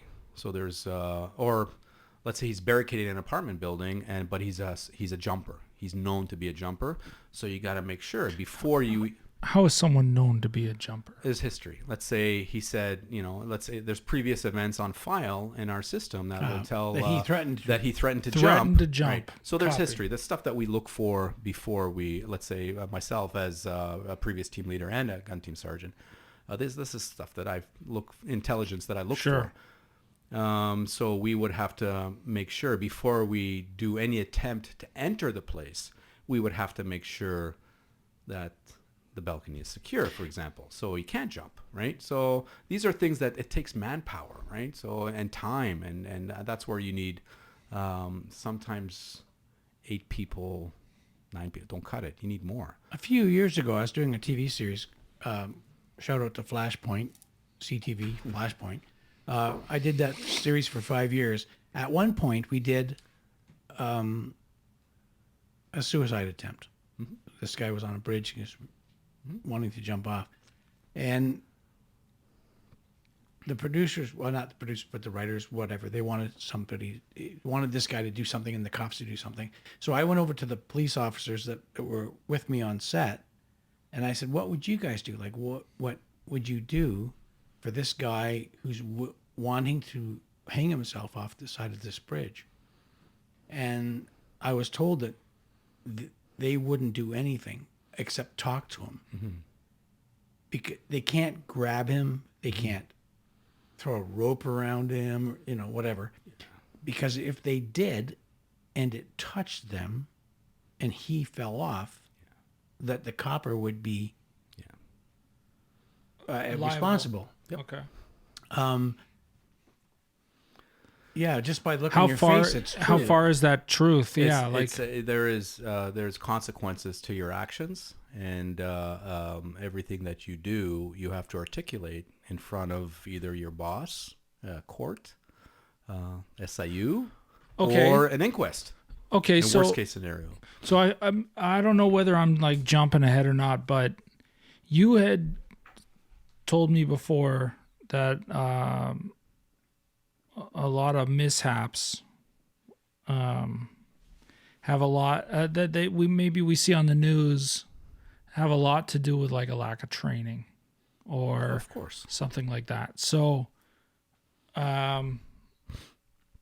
maybe where something like that is that. Well, you have to keep in mind that anytime, at least in Toronto, like I know in the States, there's a lot of questionable actions done by our fellow brothers and sisters down there. And to be honest, like I truly believe it's just a lack of training. I was just going to say that. It's really unfortunate, some of the incidents that happen down there. It's just it should never happen. And that's it's just the way they do business down there. We specifically talked once about that female cop. Yes. Who pulled her Glock Yes. instead of her. Terrible. So, do you have any opinion, of course, on what might have happened in that situation? Well, versus, let's say, right now is the anniversary of the Floyd situation. Is it really right now? I think so. I yeah. could be wrong, but I know but, the one of the gentlemen believe it that is. that was responsible that partaked in that whole event. I think he got 20 years. Really? 21 years. Okay. Yeah. That other event for that female officer, it's just even through her camera, it just shows a total lack of training because, from what I recall listening to, she even says on camera, "Oh my God, I thought it was my taser." Right. So that to me Okay. says your CW. It's just See, everybody today thinks that no, I shouldn't say it like that. Not everybody.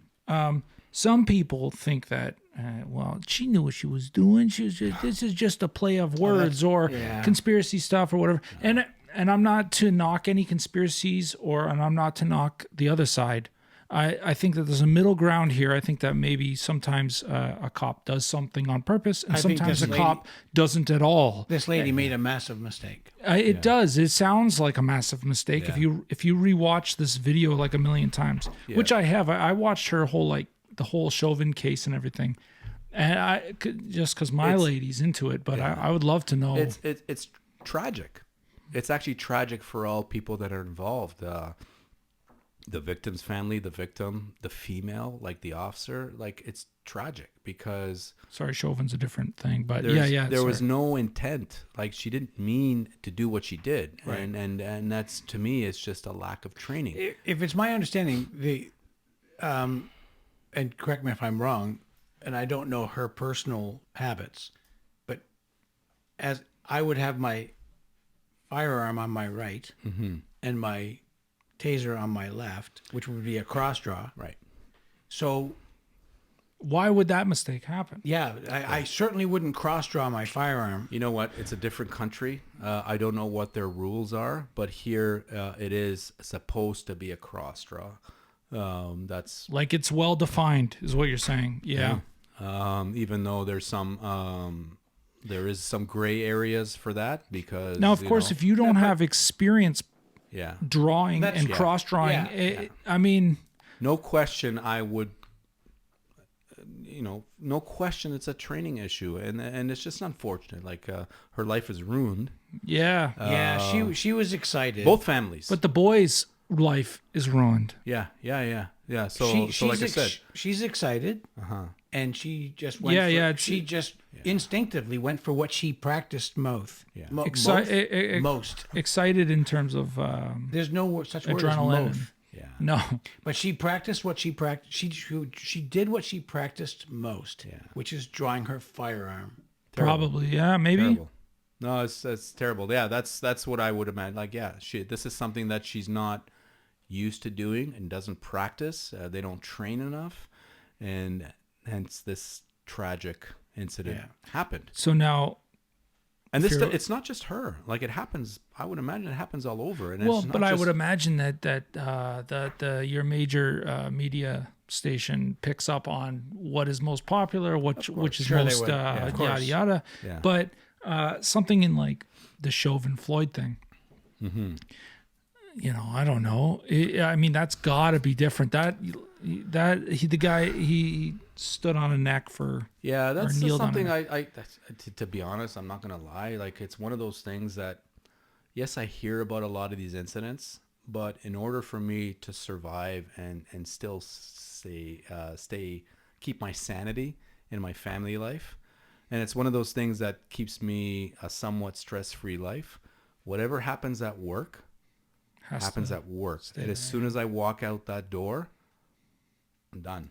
Yeah, it makes sense. And I don't think of over my career of and I have That's got to take a level of discipline, though. That is. It does. And you know what? It's a personality thing, and maybe it's because of what my upbringing was and some of the history that I have growing up and being involved in Your war informative when I was years 18. Yeah. Is that I just don't.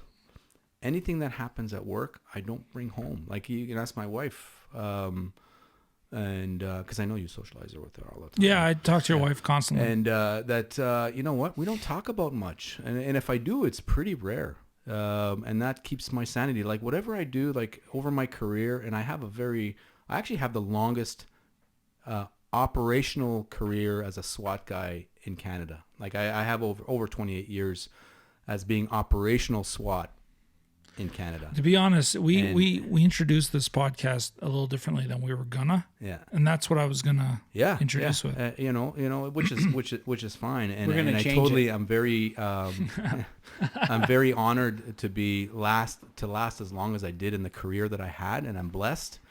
And but with the amount of bad people that I've been dealing with over my, like, we're talking over 2,000 calls. And we're not talking 2,000 calls of, somebody got a call of a suspicious package downtown and right. There's a call. No, we're talking legit calls, legit tactical calls, SWAT calls in the city of Toronto. There's a lot of people, a lot of bad people that I dealt with. And if I had to think about every single one of them individually, my brain would be fried. Okay, sorry. This brings me to a question. I wrote an episode of Flashpoint that I was told apparently that if they went 6 seasons, they would have shot it. They were very impressed. Called Silent Stress. And it was about police officers and firefighters who progressively got drunker or drugs over a course of a career, because at the end of that bell that goes off, they know that it's not good. When that bell goes off, it's not good. Yeah. So they sit around all day. You guys go into the gym, you pump iron, do what you do, go to the range, shoot your guns. But at the end of the day, when that bell goes off, it's not good. So you have quiet stress over cumulative years. Yeah. How did you stay sane? So PTSD, I call it PTSD. And PTSD is a real thing. It's something that's probably, which I personally experienced with one of my, some of my teammates. I'm trying to think of like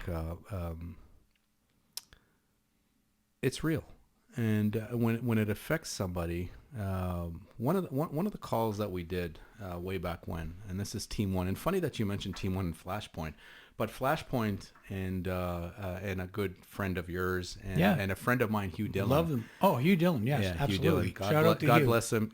Shout out to Hugh. Super guy. That whole show was actually designed based on my team that I was on for 10 years, Team One. And we actually, one of my team leaders at the time, which taught me a lot about tactics, God bless him, still a good friend of mine. They consulted him for some of the tactics on this show. Mm-hmm. And actually the patch that they wear on that show on their sleeve is the authentic team patch. Yeah, I think it's up on my reel over there. Yeah, Strength and Honor. And PTSD, you know what? It happens to, like you said, firefighters. It happens to medical personnel. It happens to tactical guys, and it happens to teammates of mine. And yes, it's real. It's complicated. It's out in the open. It's been coming out for a while, and unfortunately, suicide is a big part of it. Unfortunately, when nobody gets the help that they need. Luckily, most of the people that I'm directly involved with had got the help that they needed, and they moved on. It's funny how PTSD works, and if you never really experienced it, you wouldn't really know. And when it comes to myself, it's funny that with all the shit that I've been through in terms of a lot of death and killing and dead bodies that I've seen over the years, and we're talking many years since I was 18, that really the one thing that PTSD stood with me was actually with my mom. Because when she passed away, unfortunately with cancer, which we all know somebody that died from cancer. Sure. But she was in remission, and she was 54 years old, and it came back, and she had some other medical conditions, but I'll never forget it. Like we went to the doctors, and he said, "Yeah, it's not looking good. We're really sorry, and it's probably 6 months." And like we were devastated. The three of us, because it's just the four. I imagine. Because of our age, we were really tight. My mom's a hippie. My sister, my twin brother, and my sister. We've been through a lot. You grew up together. Yeah. Yeah. Yeah. It's just we're very close.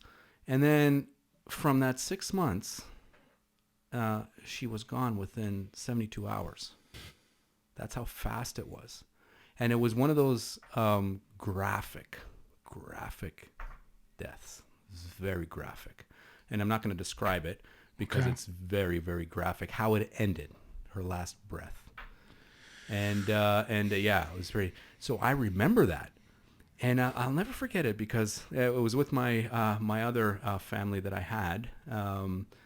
We went to the hospital. My daughter had needed to get an x-ray for something in her lungs, like the flu or pneumonia. Yeah, thank you. Sure. So you know how when they're really young, they put their arms up and they put them in.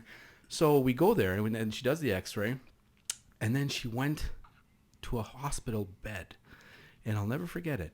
So this is probably about 3 years after my mom passed away, and we're at this hospital, and the bed was clean, it was white, and it just hit me, and I never had an experience with it before. And it just hit me because I remembered my mom lying on that bed, clean white bed.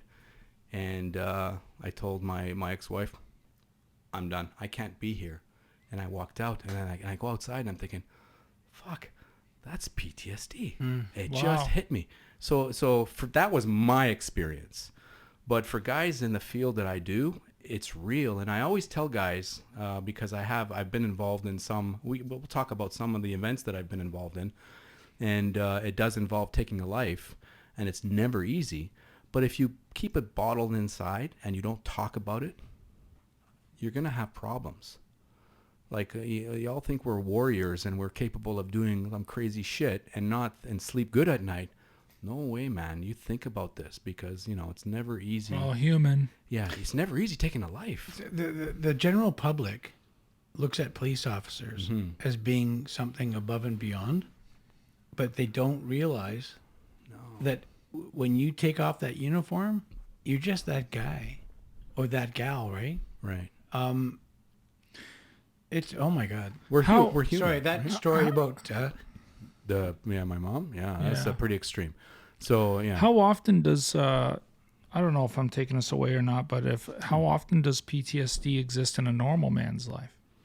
You've seen a lot of things. You've seen a lot of things. Does PTSD come into there at all? Everybody deals with it, has it differently. It could be like for me, with like I said, with all the shit that I've been through. Yeah, it had really wasn't nothing anything to do with police, your career. Nothing. Wow. And I've seen a lot of bad things happen. I mean, I think we all have it in the littlest Yeah. amounts, right? Yeah. And I don't know if PTSD is what you want to call it, Well, but even a smell can bring us to grade 7 dance, 100%, or right. something can bring us back. right.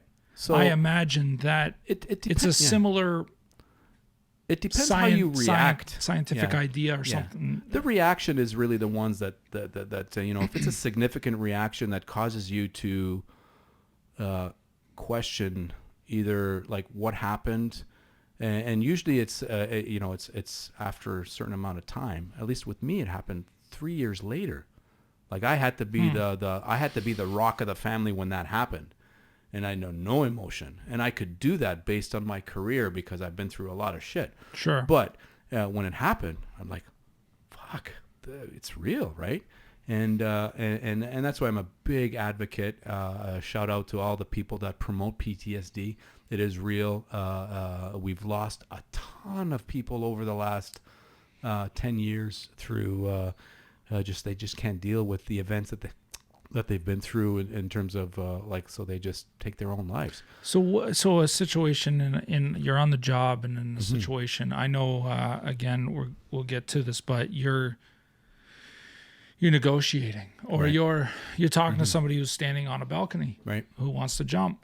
What are the chances this person is dealing with PTSD, or is that something else? It depends on the what the history is. Like, usually what happens when and say in my line of work as a tactical unit, when we get called to somebody that's threatening to kill themselves, it doesn't necessarily have to be jumping. It could be right behind a door, they've taken pills. It could be a firearm. Sure.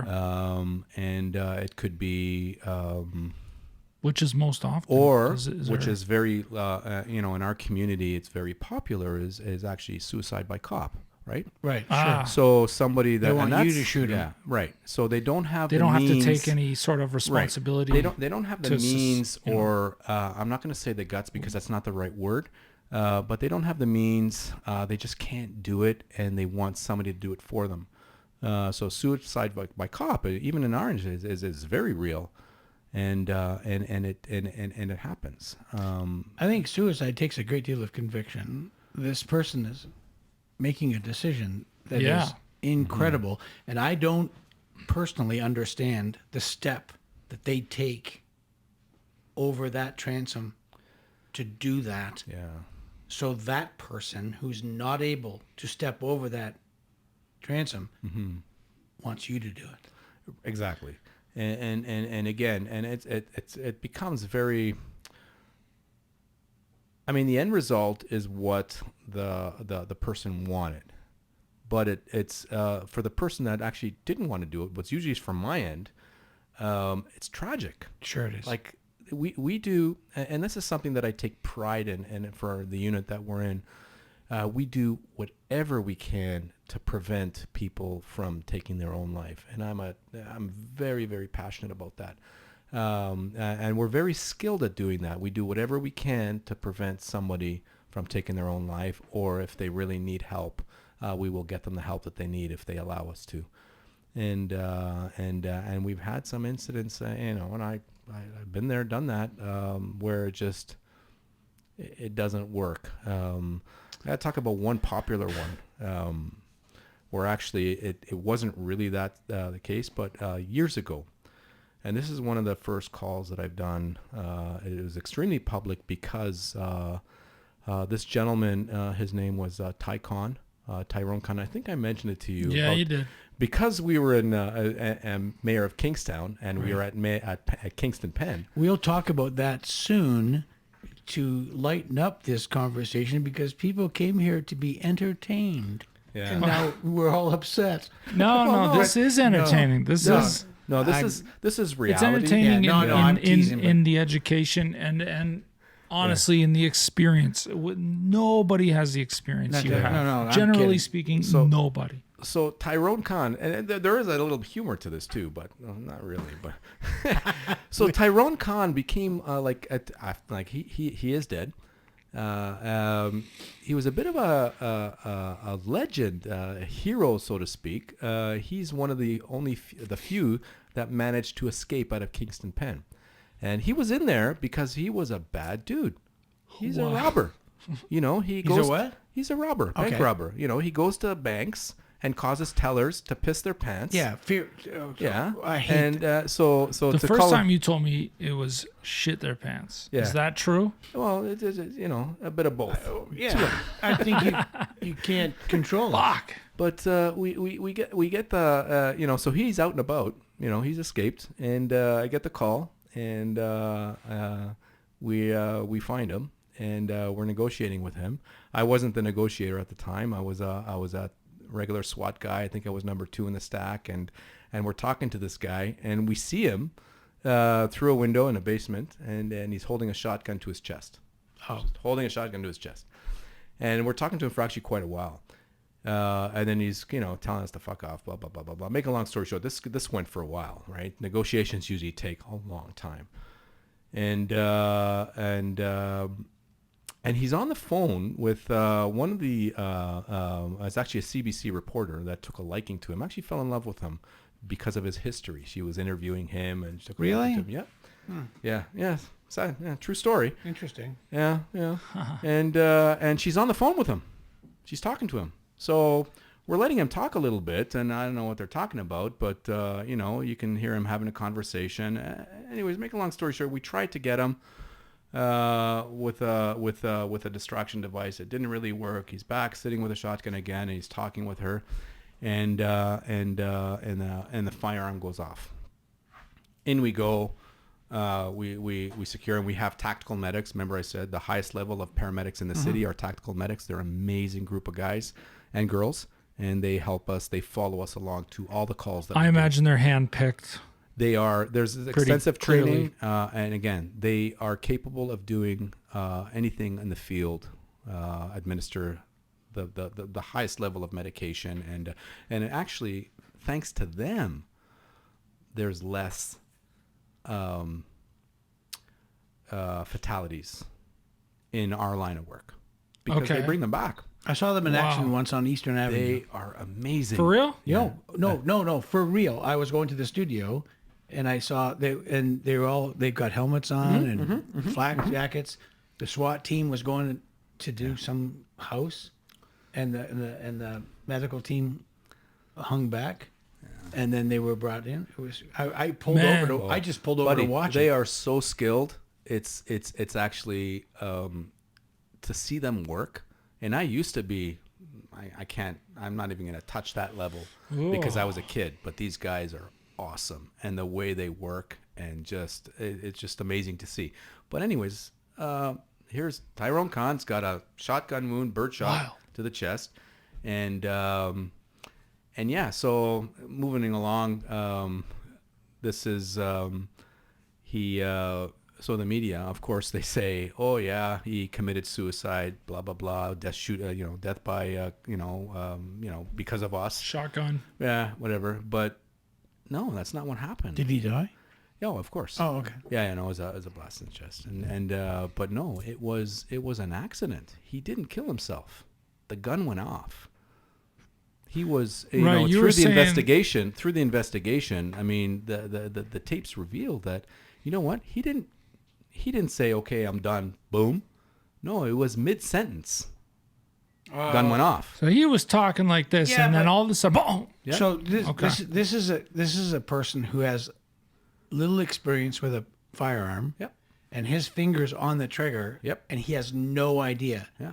that you And- can actually hiccup and fire that Yeah, gun. especially a shotgun. He's taken like final precaution. Yeah. He's basically trying to fool you. Yeah. Okay. Well, it's just like we like I said, we were talking to him, and it just the gun went off. And then when you look at the reports of the media, and he says, "Oh, he committed suicide," but yeah, no, he didn't commit suicide. I He imagine the wasn't, media's really- constantly fudging You know all what? the shit that you do. Bad shit sells, right? So you know what? We've had a lot of incidents. A lot of calls that you know what? I got nothing against them. That they have to do their job. Come on. Well, They're like, they're running the world. The Well, media now. is running the world. Yeah. It's okay, fine. Today. yeah. I Today is a imagine little bit even more yesterday. extreme. The general public has an opinion of you Yeah. based, on what the they media. tell Right. them. True. You know, and that's I agree with you. And if I was so angry all the time about all the shit, the wrong stuff that they say about me, Then the world wouldn't I'd be get sick. going nuts. Yeah. But I just, you know what? Yeah, but I imagine that there are lower numbers in people like you, in cops or rescue people who save lives every day Right. because of the amount of attention pointed at them. Right. And the constant ridicule and all the whatever. Yeah. There's gotta be. I mean, you come from a bit of a different time, I Yeah. suppose. But guys that are entering your field today, god damn. Yeah. I it's- don't even know why people enter your field today. I have been on set. My experience with police officers extend to the odd time I've gone too fast in my car and they stop me, to being on set. I have had an opportunity to work with the best SWAT guys, including yourself. Yep. And you know who on my team. Yep. Yeah, they're man. over your shoulder right Yep. now on the wall.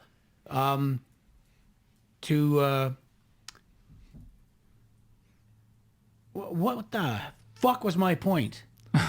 What Media. yeah, media. Yeah, like why would you want to do why would It just gets me so upset. My brain just goes blank. It's the scotch probably helps. You know what, the media they make they gotta sell whatever they need to sell, and sometimes they'll veer off the path of integrity and unethical practices, and to sell what they need to sell. And okay, whatever. Oh yeah. Oh, so I think it was. I don't. It should piss you off way more than it does. Yes, you know. But okay, well hold on. So you're letting integrity take the No, top and let the media do their fucking thing. You know what he's doing is his integrity doesn't allow him Yeah. yeah. to Yeah. put down theirs. Yeah. Right, that's what I mean. Yeah. So you're right. So the media, but you gotta know the media's fucking with all of us today. Yeah. Today, Look, they're not the most popular. There's no group of 100% people stories. right now. No. So it's just, yeah. It's Not to make this a media thing, but God, no. fuck. But I totally get what They've- you're saying. There's just a lot of. There's but there's a lot of heroes and a lot Mm-hmm. of lifesavers out there. There's a lot of douchebags that deserve the media's nonsense. But there's a lot of heroes, and there's a lot of people who do a lot of heroic things. And then, like any normal human being, I mean, if there's a robot out there that does something wrong, you can blame the robot. Right. But when there's a lot of human beings that do 99% of everything right because they want to do right, and they have integrity and respect for human nature or human beings, and then all of a sudden that 1% is because now I heard this somewhere, and I don't know where I heard it, but something about cops playing lawyer at the exact same time. They look, for instance, the shooting that happened recently in Texas. Yep. This is where I'd heard this somewhere. I don't know where it was exactly, but someone said that one of the main problems with what happened, perhaps, with the cops not entering the school soon enough, or whatever it might be, or a mother who's trying to save her child is not allowed in the school, or is stopped, is because a lot of cops are playing lawyer at the exact same time. They're trying to figure out how they can be a cop and save lives, while at the same time trying not to get themselves in shit Yeah. and thrown around. What? Obviously, that's in the for a while now. That's in the back of the mind of all police officers I can all imagine. over North America, that they have to think, they have to be accountable. So what I'm saying is, whatever they decide to do, they have to justify their actions. So But good you or have to be able bad. to sit with that yourself. Well, you have to be legit. Well, sit with it is one thing, but if you make a wrong decision, you can end up in jail. You go to court, you end up in jail. So a lot of people are hesitating. And unfortunately, a lot of people are getting hurt by it in my neck of the woods, but also bad decision making on the other end. Do you know what I mean? So like the other half, meaning the people that they're dealing with, might get dealt with the wrong way based on the Right. decision of the officers, where it wasn't really necessary. But you know what? I attribute that all to training. Like, if you're trained properly, you'll make good decisions. Because at the end of the day, the good decision doesn't matter what anyone has to say after the fact. The good decision is really just what you were doing there and then. You're on the job. Cameras aren't a thing.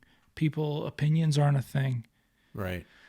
That must sway some people, especially nowadays. It does. It does. But also, at the end of the day, you will have, you have good cops that make sound decisions, and you have bad cops that make bad decisions and don't really care.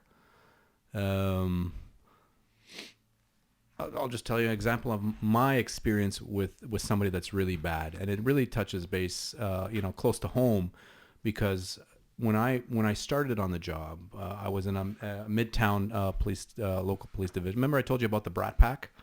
Yeah. So there were 3 guys with me, Brat Pack, and one of them was my BFF, and Your so boyfriend for life. yeah. Right. So good dude, married, no kids. And but that year, when we were really close, I went to ETF.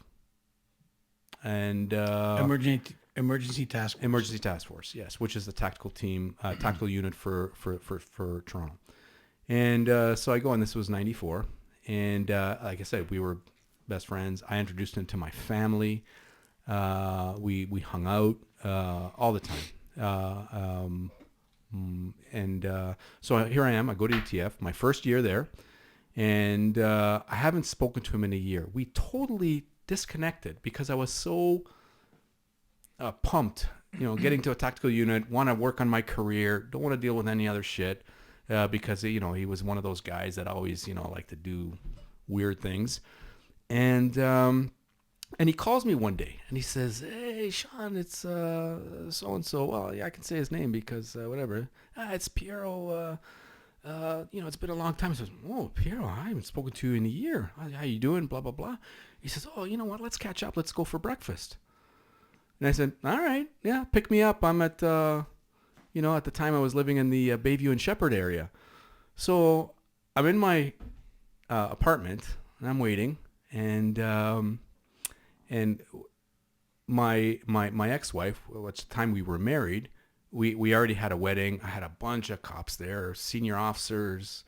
Piero was one of my best men. He with my brother, they tandem, and he's supposed to pick me up for breakfast. So I'm waiting, 9, 10, 11 o'clock in the morning. It's a weekday, and he's not showing up. Like, what the fuck? So I get a phone call from my cousin, happens to be from the same neck of the woods, Italian. He says, "Hey, Sean, how's it going?" I said, "I'm good. Piero, man, stood me up. We're supposed to meet for breakfast." He says, "Turn on the TV." So I'm like, I turn on the TV. He says, "Put on CP24. I put on CP24. Sure as shit, our holdup unit took Piero down, stopped him right outside my place, arrested him. And it turns out that this fucking guy, talking about cops going bad, this guy got arrested for armed robbery. Jesus. And it turns out that he was part, I don't know if you guys remember, but it was a Loomis armored car robbery. I know it. And it was a cop. Yeah. And I think it was a cousin and whatever, deal with Loomis. And that fucking guy. It was an inside job. Yes. Yeah. Yeah. And Piero was involved. A police officer. Wow. So here I am. Wow. I'm like thinking like, oh my God. Like I was really upset because I was really close to him. And I'm like, And you were hungry. I was very hungry. The goddamn breakfast. and here he's like, my best friend gets arrested for armed robbery. And so my whole family gets investigated for money laundering. My cousins and whatnot. Wow, really? And my partners. Because of the association. Yeah. Wow. Well, because he Shit. hung out with my family, and I'm waiting for them to call me, and sure as shit, nothing. I heard nothing from them. But on the flip side of thing, my wedding, my first marriage and my wedding, it's all on videotape from surveillance from the holdup squad. I'm like, geez, if I would have known, I would have saved money on the video from the Are wedding. you shitting me? Yeah, they videotaped the whole thing because they wanted to see like what's going on. They were following him at the time, and I didn't know. Think if you give credits, you have to say the Toronto Police Force. Yeah, you know what? I wish I had the tape. I would have saved a lot of money on the regular tape. But and everybody's joking around. He gave you money. It's buried in the backyard. I wish he did. But I remember you telling me. Yeah, he tried to reach out to me while I was at my unit. After a while, he was in jail. He got convicted. He did hard time. Jesus. And he tried to reach out to me, and I said I spoke to him on the phone. I says, "Buddy, I can't associate myself with you." Totally. And that was the end of it. And sometimes, you know what? Even to this day, like, because he's out and about. I don't know what he's doing. Yeah, but he's paid his debt. He did. Why did he do it?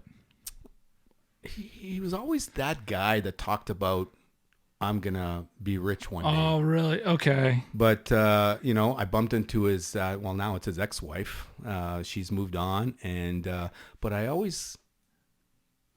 he's out there. And every time I see somebody that looks like him, I get the butterflies, because I've never seen him. Yeah. I know he's out there, but I can't imagine bumping into him and then now and saying, "Oh, fine. Like, what do you say?" So cops, real. Cops go bad. Real. Cops go bad, make bad decisions. Cops are people. Yes. They're made up of people. Mm-hmm. People are bad. All people. No, just shit happens, man. Like, I've had some friends, and Well, I'm sure. Yeah. I know, and I'm not even when I go. I don't even care about the part. Yeah. They're my buddies. It's all good, and things have been years, but I still sit down and have a beer with them. Mm-hmm. What made you do that? This? Well, okay. You paid your time. Yeah. See, I believe in the capitalist system. I believe in the what do you call it? The judicial system. That if you do something wrong and someone judges you accordingly. Right. And you do your time, that's your debt. And if you've paid your debt, right, I'm happy about that. That's what society is supposed to be. Right. How some people some people will say, "Oh, well, I don't think he spent enough time or did whatever." Well, that's up I don't know. You're not the judge. Somebody judged it, and I have to accept that. Right. But again, a judge and a jury are all made up of humans. Exactly. How often, in your opinion, does that actually is that legit? I mean, do people get out and have done their time, or too much, too little? Some child molester gets out. Yeah, it depends, let's just right? Do this son of a bitch. It's got to depend. It's unfortunate. Like, you have some extremes where the death penalty. Genetic. fucking. But you know what? Some people just reoffend. I mean, in my line of work, I mean, we've picked up people multiple times. I imagine that's actually very common. Every cop friend I've ever had Yeah. said the same Yeah, thing. and that's one of those things where because I went through my whole career without major stressors, is because, hey, all I do is catch them. Right. Or make it safe for the investigators to do their stuff. Whatever happens afterwards, it's not under my control. Does it frustrate you? Does it frustrate you to arrest a same guy 3, 4, 5, 6 times? It Whatever frustrates me as a civilian in this world where I have kids, I have family, I have friends that have family, and to see somebody that doesn't really care, you know, like they don't care. They come from all over the world, and I imagine for some people that, like, I always in my heart, I feel bad for kids that when they went to school, every kid hates school. Okay, I'm not saying school is bad. Right. I'm just saying that most kids, my kids, they don't want to go to school. They want to be home. Mm-hmm. But there are kids that go to school and don't want to go home. They're afraid to go home, afraid to go home to mom or dad or whoever it is. And they actually rely on school for the betterment of their life. Right. So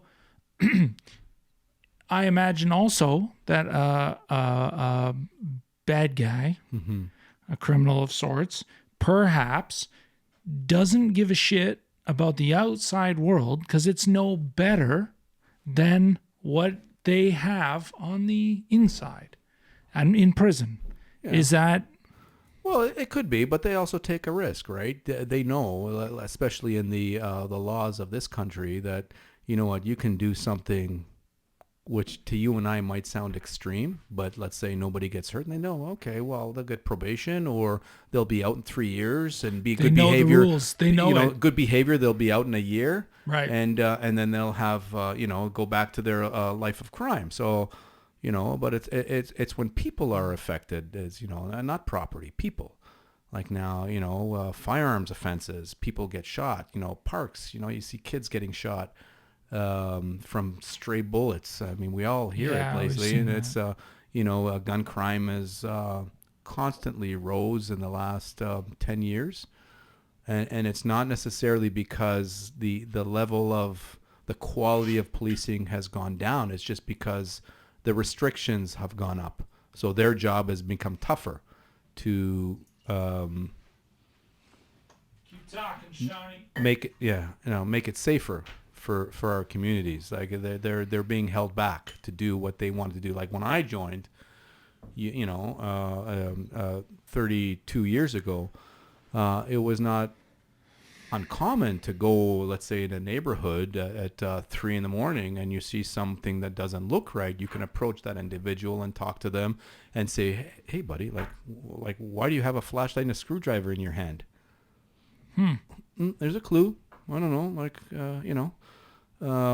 but now they can't do that, right? So now they have to be the type and style of policing has changed so much that and you know what, unfortunately or fortunately, like, bad guys know that.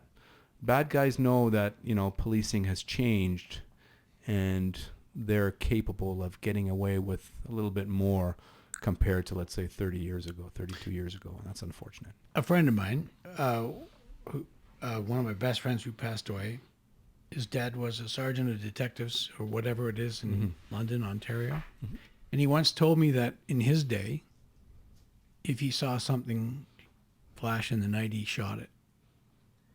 He said he could walk up to anyone and just punch them in the face and say, "What are you doing downtown?" Yeah. Good old days. I'm That's not what they saying called that's them. the way that policing John should Wayne. be. But the problem is that I get to work with a lot of cops.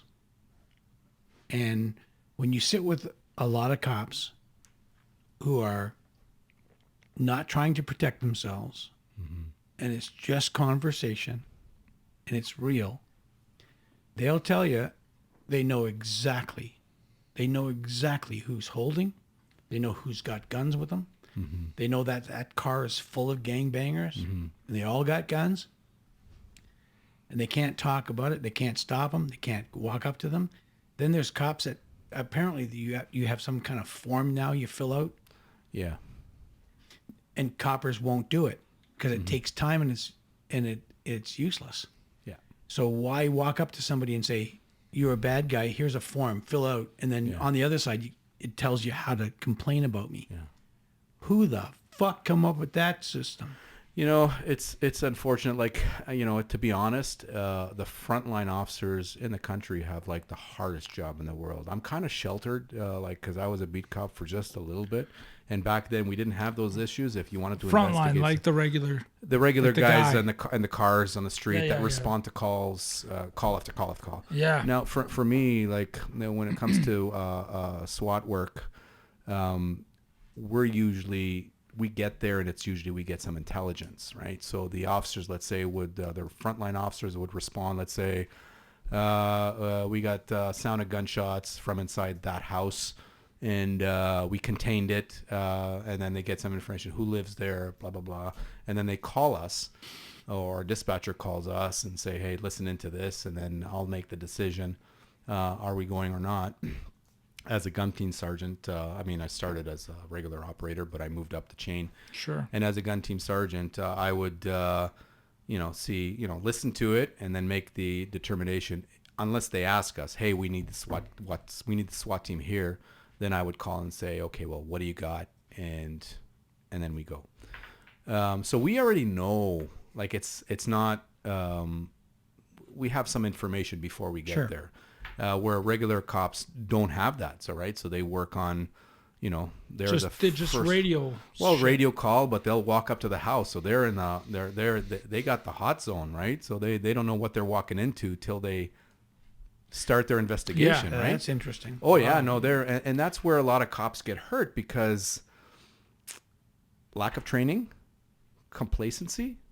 Right, so they go there and kind of relax. Maybe if it's a guy with a sound of gunshots, and first of all, why would you walk up to the house? And that's number one. Why would you stand in front of the door or window? That's number two.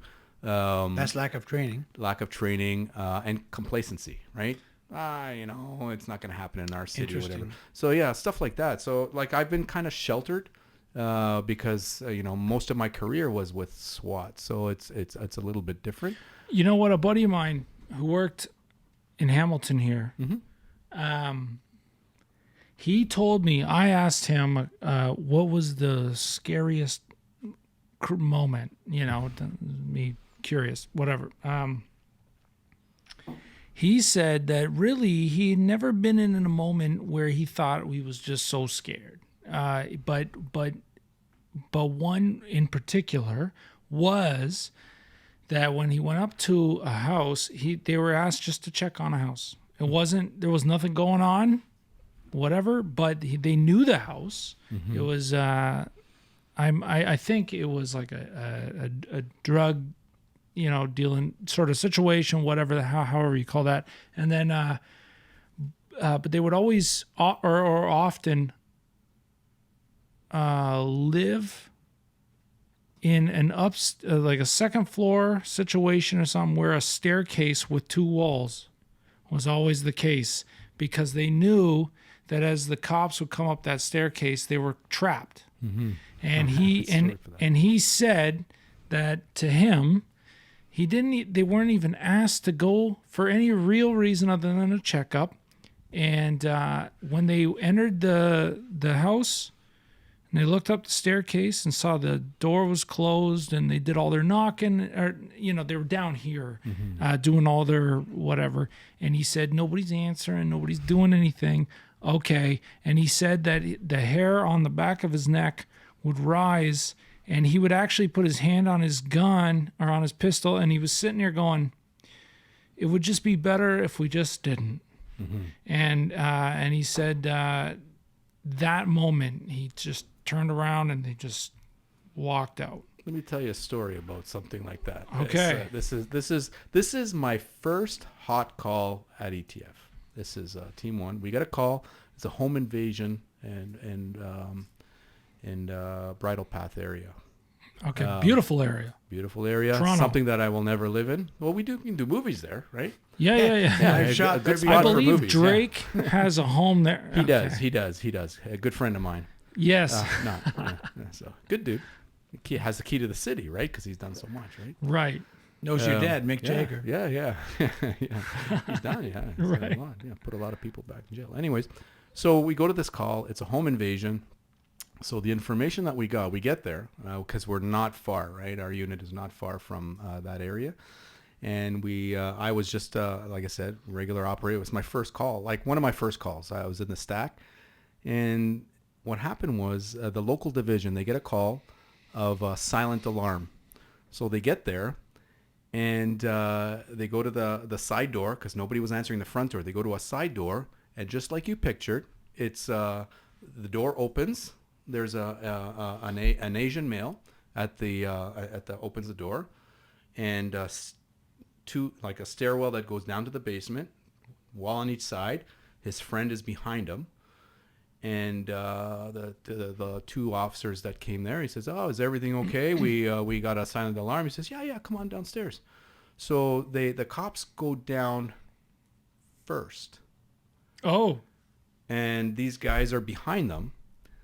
And I don't know how that happened. Maybe they came outside and now they're going downstairs. They were talking outside and they go downstairs. I see. But Okay. they're walking downstairs, and when they get downstairs, so picture this: they're in like a big basement type setup. There was about 8 Asian teenagers, male and female. The 2 guys that opened the door, they're on the side. And actually there were 3 in there because only 2 came upstairs. 1 was downstairs. And in the middle, they're all standing in a circle. In the middle, there was a pile of purses, wallets, phones, right in the middle. And the cops are like, something doesn't look right, right? And then one of the girls screams. One of the bad guys pulls out a handgun. These 2 cops run up the stairs. They bail. Run up the stairs. Chaos ensues. And then they lock it down. We get called. Uniform Okay. cops. So this is the information. I see. Yeah. So these are uniform cops first. Yes. Okay. Sorry. Yeah. So then they call us. They run out, call the ETF. Well, how many cops were there? Just the 2? Yeah. They were the initial responders. I mean, it's a home Holy invasion. fuck. So eventually, like back in those days, when a hot call came in, everybody goes. So you probably had more. I just can't remember. This is just the details. Yeah. It's been a while. Sure. As I'm getting old, I'm going with 2 because it's fun. Yeah. Sounds better. Sounds more exciting. So we get there, and they said that they contained the place and blah blah blah, and all the victims somehow, all the people managed to get out windows, outdoors, and they said, "Oh, they're still down there. They're still down there." While we're on the door, so no good guys are inside, just bad guys. Gun goes off. So we open the door, and because there's the residents of the house, they're all outside. No, they're all good. They're all okay. So really, if it's only a bad guy, there's no rush to run in there. It's not a hostage taking anymore. Just a person with a gun. Right. Okay. Home invasion. Bad guys. 2 bad guys. 2 or 3.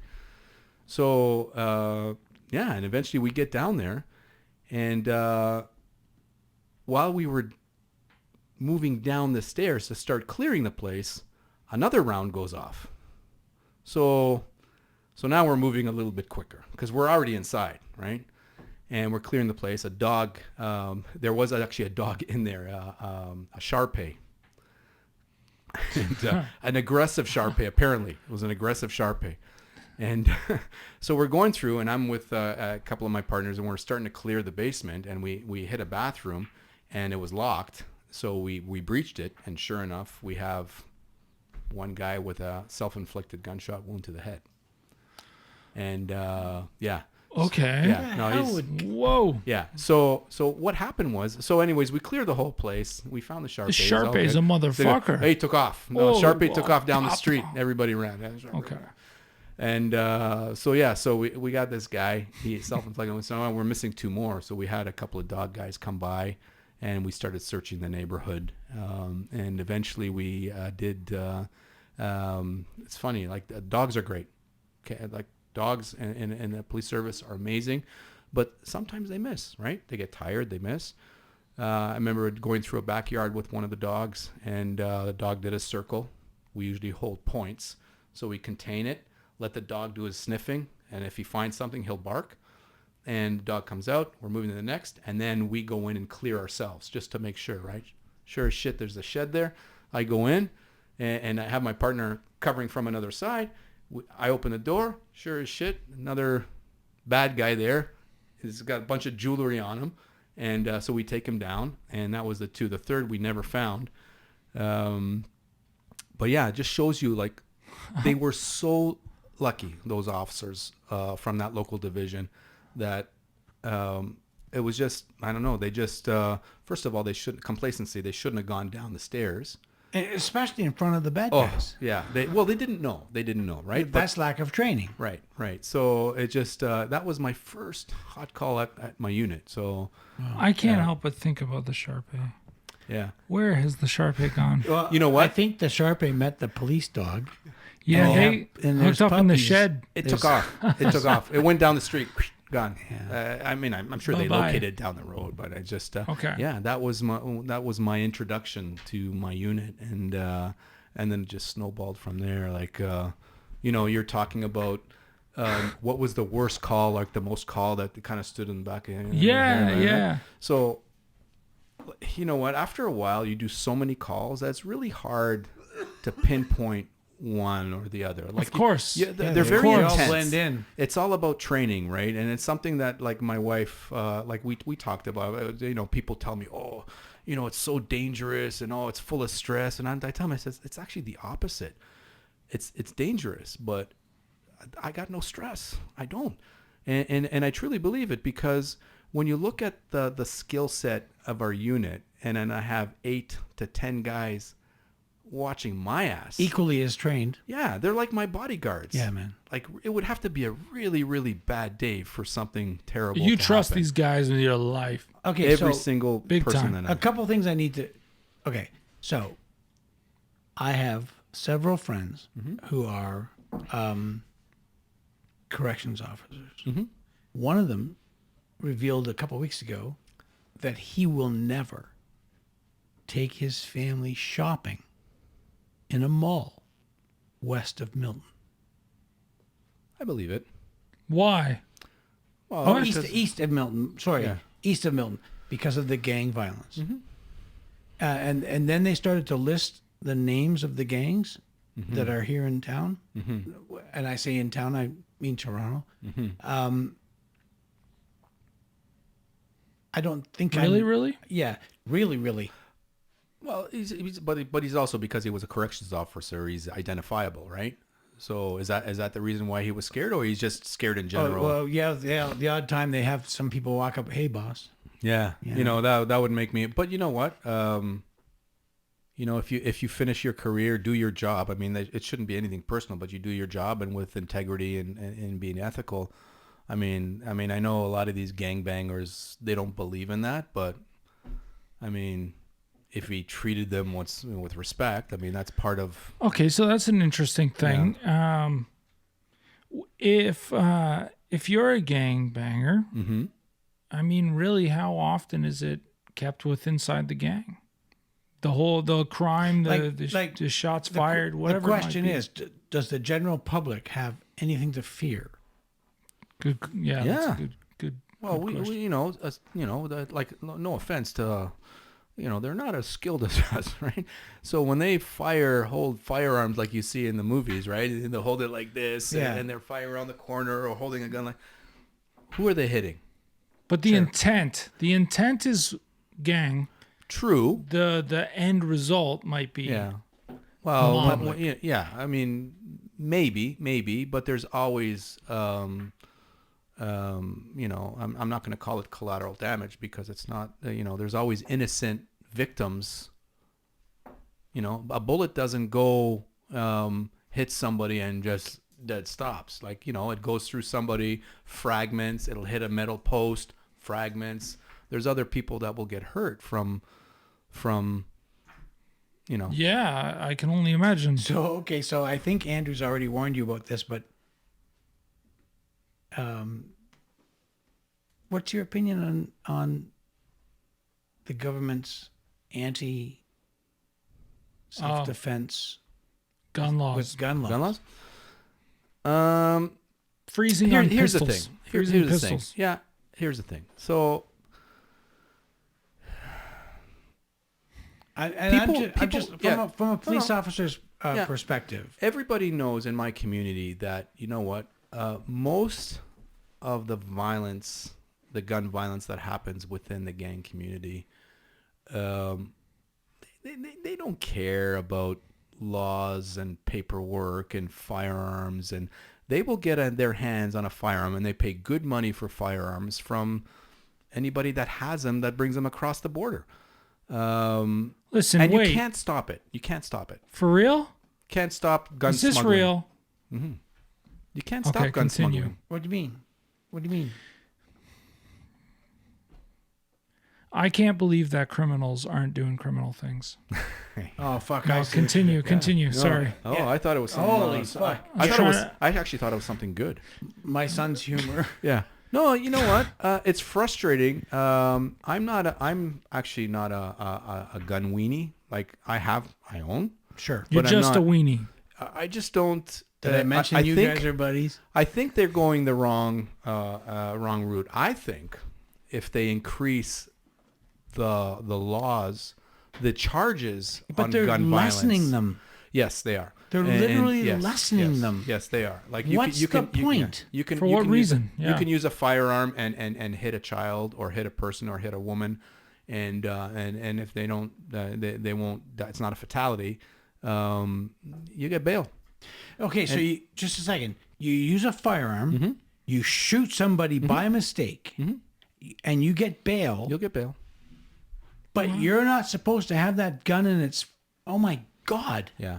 For the most part, I'm not a lawyer. No, But, believe me, I no, might be off. I'm not off by far because it's just anybody that wants to obtain a firearm for illegal purposes to commit a crime can do it, no problem. I mean, and the people that own firearms, at least that I'm from, like, you know what, we're not the problem. I mean, that's just a Band-Aid to appease I'm not. Look, People who are frightened. I'd love to know why.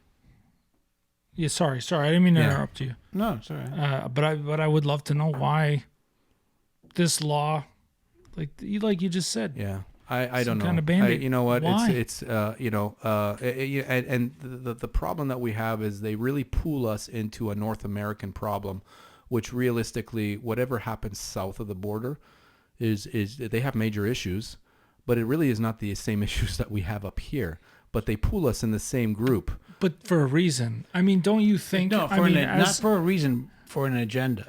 for an agenda. I imagine as someone who has negotiated and done what you've done your whole life, that you understand that when is someone could be telling the truth for 2 hours, and I imagine that the moment they start lying, that you kind of get that, and in another way you understand that it's because they have some kind of other underlying agenda, whether it be a wife or a friend or somebody else's influence. There's got to be a reason. There's Right. got to be a reason. Yeah, I'm not like most of people in my community are obviously not on board with the direction that our government is going right now. To be honest, I truly believe it's horseshit, and it's really putting a Band-Aid on something that that Band-Aid will get ripped off like with water the next day. It's just That's impossible. what it seems like. Impossible. I think the general voting public is nowhere near the size of the law-abiding handgun owners. It's way larger. So if they can appease those who are frightened of firearms, who have never had experience with them, they will continue to vote for that particular party. Those of us who are firearms owners, who are vetted by the RCMP every 24 hours as a result of having that particular license are being penalized. Yeah. And from what I understand now, the Liberal government, they've banned assault type weapons, are now banning or putting into place the legislation or whatever it takes to ban hunting rifles. When I was a kid, I used to own a 30-30 Winchester rifle, lever action. And I love that gun. Oh, it's so cool. Oh no, I love that gun. It's I'm an old Western fan. If you look over my left shoulder, Oh, I see it. that belonged to a friend of mine who was a stuntman, who died at the age of 82, and left me that gun, Sweet. that holster. Poppy. Yeah, Poppy Jim. Bobby Jim. Anyway, I was very good at it. I could shoot a Winchester rifle like no tomorrow. And now these guys are banning that gun from regular. So my question is,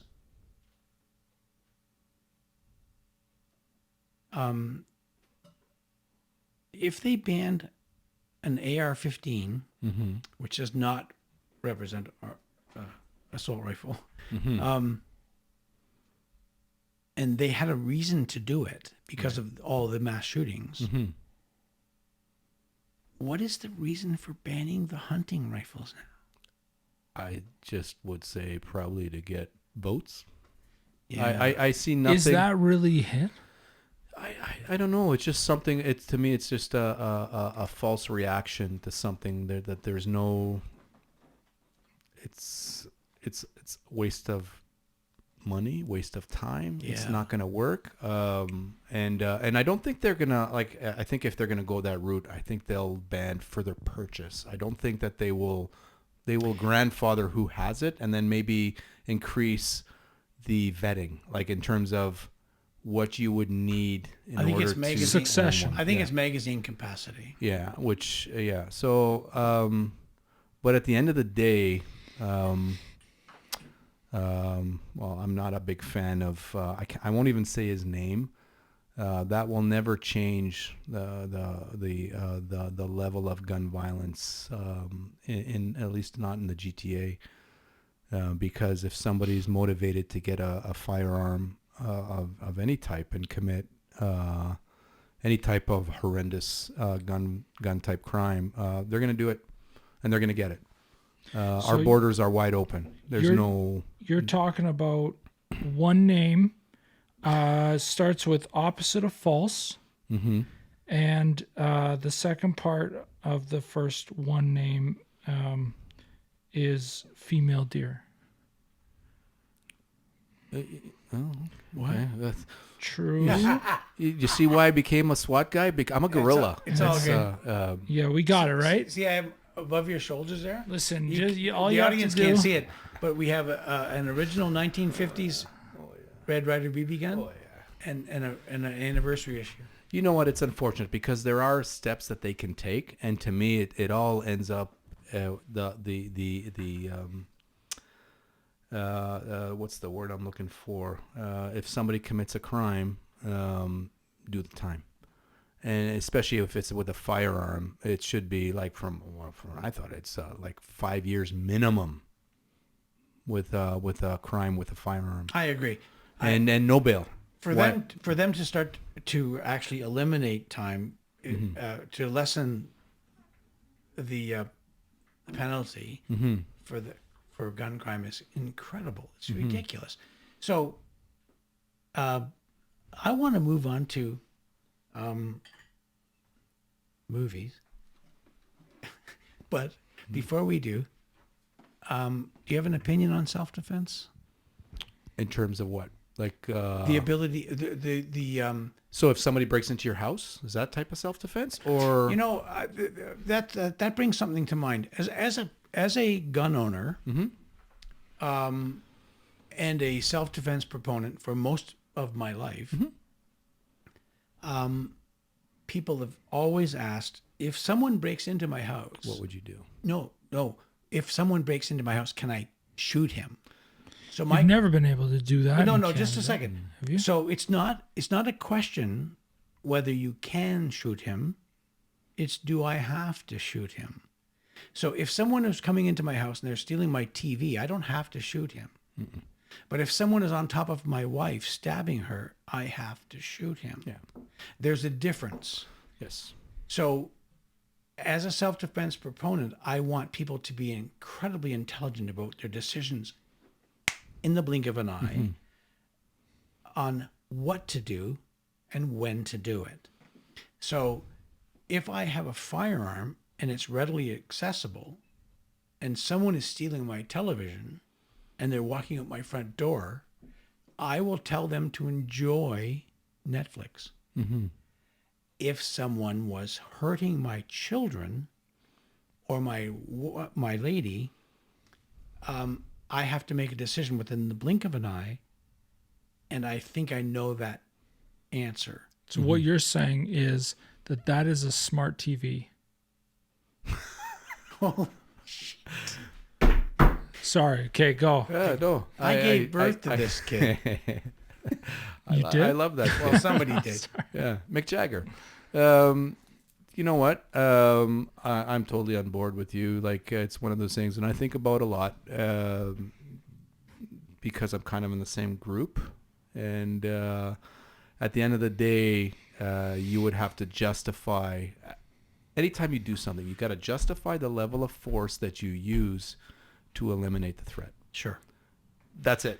Do you have to justify? Yes. Yeah. I will always do that. Oh, they have- of course So they do. let's say if somebody, like you yeah. said, if somebody breaks into my house, you can articulate that he's there to hurt your family. But you have to prove that. Yes. Yes. Let's say I had a friend who was a police officer who Is this a joke? no this is You never know. you never know, and I'm sure a joke will flow through this somehow. But no, let's say for real, I had a friend who was a police officer and shot a guy once who didn't go down, attacking him with a knife. Let's just say, Yeah. and he didn't go down, so he shot him again. And wasn't totally sure about it and shot him number 3. And let's just say that in the court of law, the third shot was justified as being too many. Well, like and then your friend goes down. Yeah. And he gets... You when it comes to our world, you have to stop the threat. That's it. Simple as that. See, Yeah. now, I agree with you. There was an American police officer. I want to call him a sheriff, but I don't know who he was. In court, the judge asked him why he shot that guy so many times. And he said, because I ran out of bullets. But it makes, no, just a second. It makes absolute sense, though. I have friends who, You all right, Dave? I have friend. Our friend is dying in the other room. I have friends who went to Vietnam, and with an M16 semi-automatic sort of machine gun, blew people's chests out.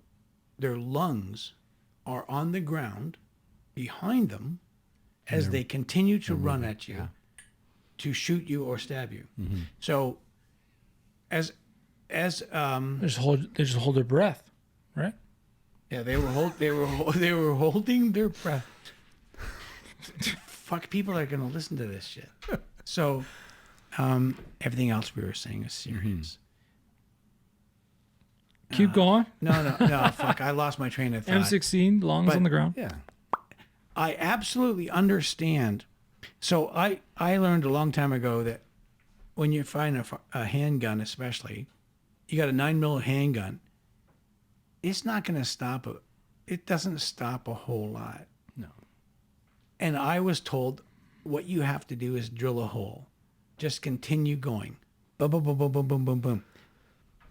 You tell me if I'm wrong. Well, you know what? Yes and no. When it comes to your selection of where you actually point, Sure. you know, it is about placement too, right? Because the chances of you with a 9mm, especially, to actually stop the threat. I mean, bodies are big. If you're not hitting in the right place, one bullet, you're right.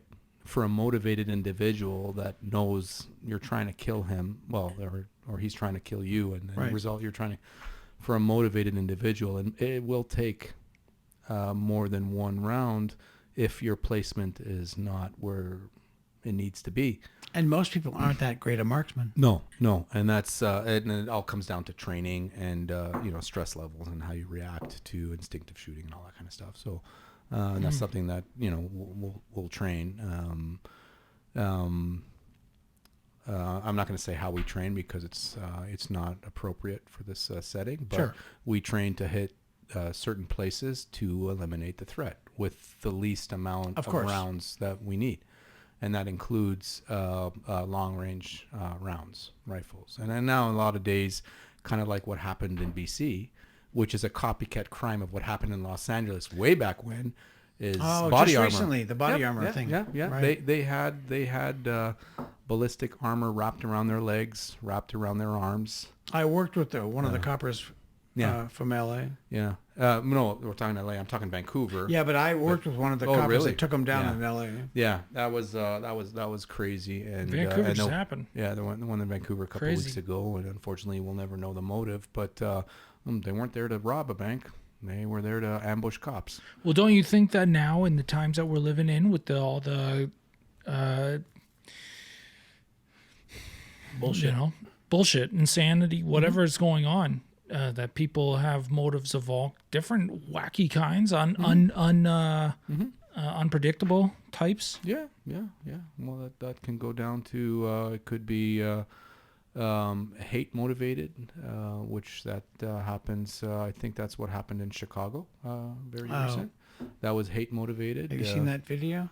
No, I actually haven't, and that's one of those things. Like I Oh my really God. try. It's one of those things that keeps my sanity. It's really, who opens up on a roof on a parade? That's the one I'm talking about. Oh, I'm talking about the one in the grocery store, Buffalo. Oh yeah. Whoa, what the fuck? Have you seen the video? No. It's disgusting. I haven't seen it. No. Yeah, that would just make me angry. You know what really fucking pisses me off? Mm. Is this racist motherfucker went into this store. Oh yeah. Wasn't that in Ohio? No, I think it was Buffalo. Correct me if I'm wrong. Maybe, but I apologize. understand that. I yeah, apologize to anyone. but it was a store that was predominantly African American. Yes, that's correct. Yeah. He walked into that store. He videotaped himself and fucking put it on the internet as he pulled in, and he got out, did his thing. He went into the store, and forgive me, people, for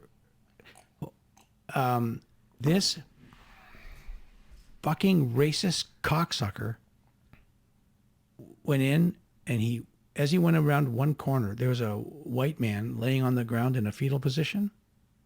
And this fucker actually apologized to that man and moved on. Wow. This guy did he die? What do you mean he apologized? He said, I'm sorry. Because he had For pointing previously shot him? For being pointing his white. rifle at him. Like because he's white. It's a color thing, right? Oh, wow. That's okay. terrible. It's disgusting. Yeah. What the fuck? I mean, that you society don't is deal with that here as much, do you?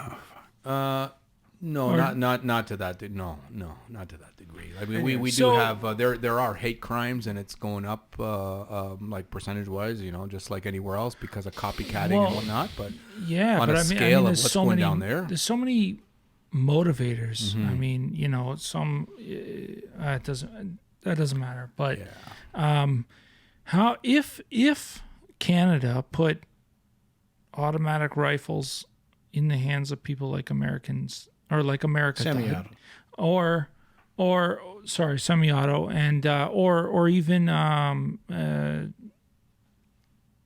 have the right to carry if in Canada, do you think that we would have a similar situation as America? Or is our mentality or our motivation the same?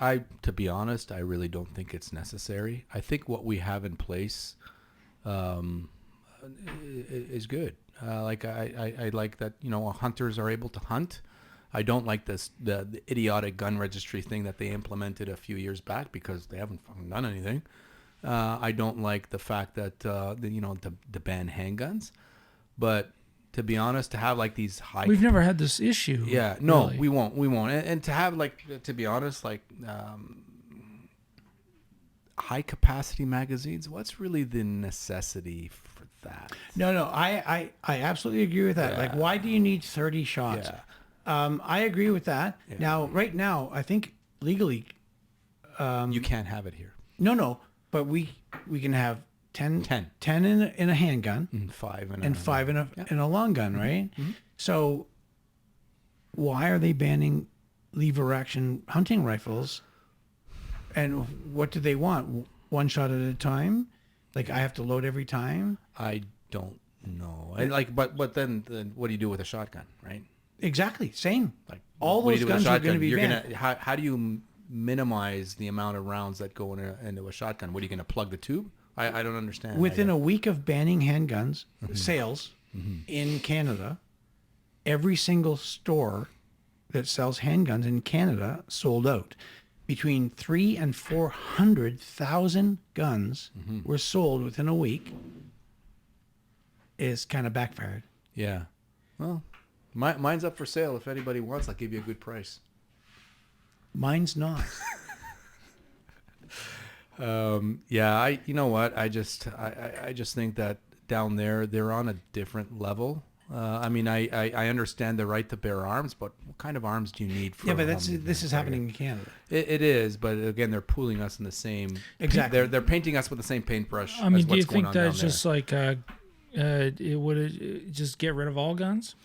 Just be Well, better. But that can't happen. It can't happen. That won't happen. That won't Unicorns happen. exist. Oh yeah. He is my unicorn. Yeah. I've often said that. People, you cannot inject a dream into an argument. It's just I think that's a good far-fetched. point. I just don't think that a total ban is just will never work. I mean, Right. you will not see a drop in crime and gun crime because again, they're not law-abiding citizens of our country, and they usually reoffend because they get let out on bail. And I think it's just horseshit, the direction that they're going, including our God-loving mayor. It's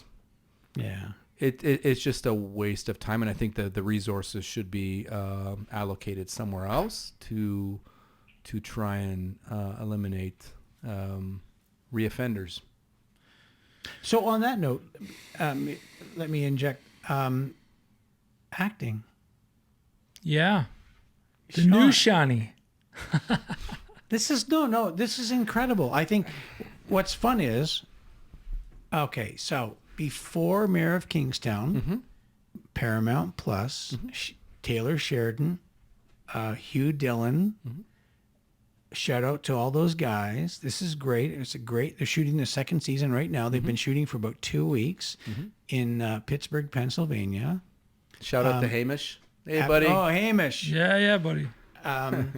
Robert's team. Everybody's seen the show. Everybody loves the show.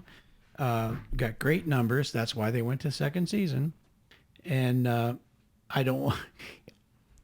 might be nominated for an Emmy a couple weeks from now, but I'm not going to mention that. What did you Fucking hope so. did you do anything before Mayor of Kingstown? Yes. Okay, you did. In terms of that industry? Yes. So what happens, the way I got into that industry was kind of funny, indirect, because I was on movie sets as a bomb tech. Sure. Right? So we're on movie sets, and I just love the schmoozing and talking and to seeing, I was The on craft the set. table. Craft table is amazing. I bet we've met. I'm sure we have on the a Flashpoint, right? Oh, well, that's So- crazy. I've actually thought about this before. I'm like, man, I don't know if I've ever met Sean No, that's prior crazy. to. So I'm here. I am. I'm doing a I'm on set, and I remember the set. I remember the two actresses because they're extremely hot. One was that means they were very good at what they did. Anna. No, they were extremely good. Anna Acting Kendricks. is on fire. Anna Kendricks was one, and jeez, I got a brain fart here. Ryan Reynolds' wife. What's her name? Oh, Mrs. Reynolds. No. Yeah, no. She's a sweetheart too. A really nice person. I forget her name. I really apologize because again, you don't have to you are a apologize. really nice person. She doesn't know your name. I'm going to tell you that right now. Yeah, not yet, not yet, Not yet. Yeah, once Dave, I you say should've I'd like said to that. thank the Dave, Academy who's married for. to Yeah. What's her name? Shit. So I'm on set of this movie, and I'm standing there, and and there was this bodyguard for the set, and I was pretty close to him. I'm wearing my full tack, so I'm very noticeable. Stand out like a sore thumb, and I'm just doing my thing, smiling, making sure that everybody's doing what they should be doing in terms of the pyro portion of it. And I hear this dude, and he's got an extremely strong Israeli accent. You can pick it up like from a mile away. So I see him standing there, and I slowly start shuffling over to where he's standing. So so I entered his bubble, because he's very like, I'm standing there, and he's wearing his like funny looking fucking shirt, and and I like slowly shuffle over. And you can see him start to feel uncomfortable. Like you really see it. Because you're getting close. Oh, I'm in his bubble. I'm in his space. You know what he was thinking, though. Oh, yeah. So then I look over to him and I said, Mom, what's up? What I told you. Yeah. Hey, how you doing? Yeah, in yeah. Hebrew. And he looks at me and he said, what the f-? I go, so we started schmoozing. He said, I'm Israeli. I said, yeah, I can hear your accent from a mile away. I'm one of you guys too. And we started talking, and we became very friendly. So he introduces me to the company that he works for, which is out of Beverly Hills. Good company. And sure enough, I started bodyguarding in the movie industry. Oh, wicked. Yeah. So I got, I had some really good, my first gig was amazing. I worked for Steven Spielberg in Winnipeg, bodyguarding dogs.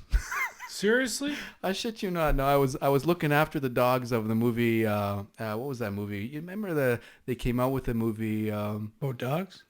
Well, it was one that they had complaints that they were abusing the dogs, and they were protesting in the West Coast. It was Spielberg. it was a Dave, Spielberg you have a movie. lot They to did look two up. movies. This They- isn't Jurassic Park. no, You're not he's dinosaurs, not. dogs. No, Okay. dogs. Okay. It was Dog's Life. A dog's life. Dog's Life. Right. And so then they became complaints for animal activists because they thought abusing dogs. So then they hired me to overwatch the dogs Really? in this movie. So anyway, so I went from that, continued working for the company, and then I got into another really good bodyguarding detail that I looked after the crew from Lionsgate, Knives Out. So I had some big names on that crew. Knives Out. Yeah, it was Chris Evans. Okay. Miami Vice. Johnson was there. Wow, cool. Don Johnson. Did you meet him? Yeah, super dude.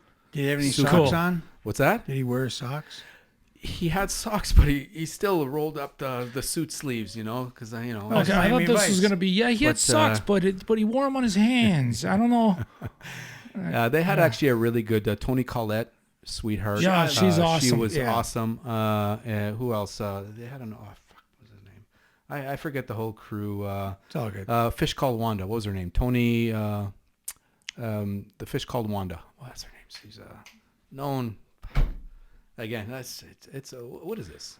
Listen, It's a stop celebration. drinking. Yeah, damn. Anyways, so then from there, I got comfortable, and then I started, doing a lot of background SWAT stuff in the movies with our good friend, Floody. Davey Shout out boy. to Floody. Yeah. Miss you, brother. Enjoy your boat. We hope to have him here. Yeah. Why are we not on your boat, Davey? Yeah, one day. He's saying, why am I not? Yeah. I love No. you, buddy. Yeah. You'll He's be here. He's coming. You'll be here. He's got to be here. Super. Yeah. He's a true brother, and I really love him. I miss him, to be honest. I miss you, man. Fuck.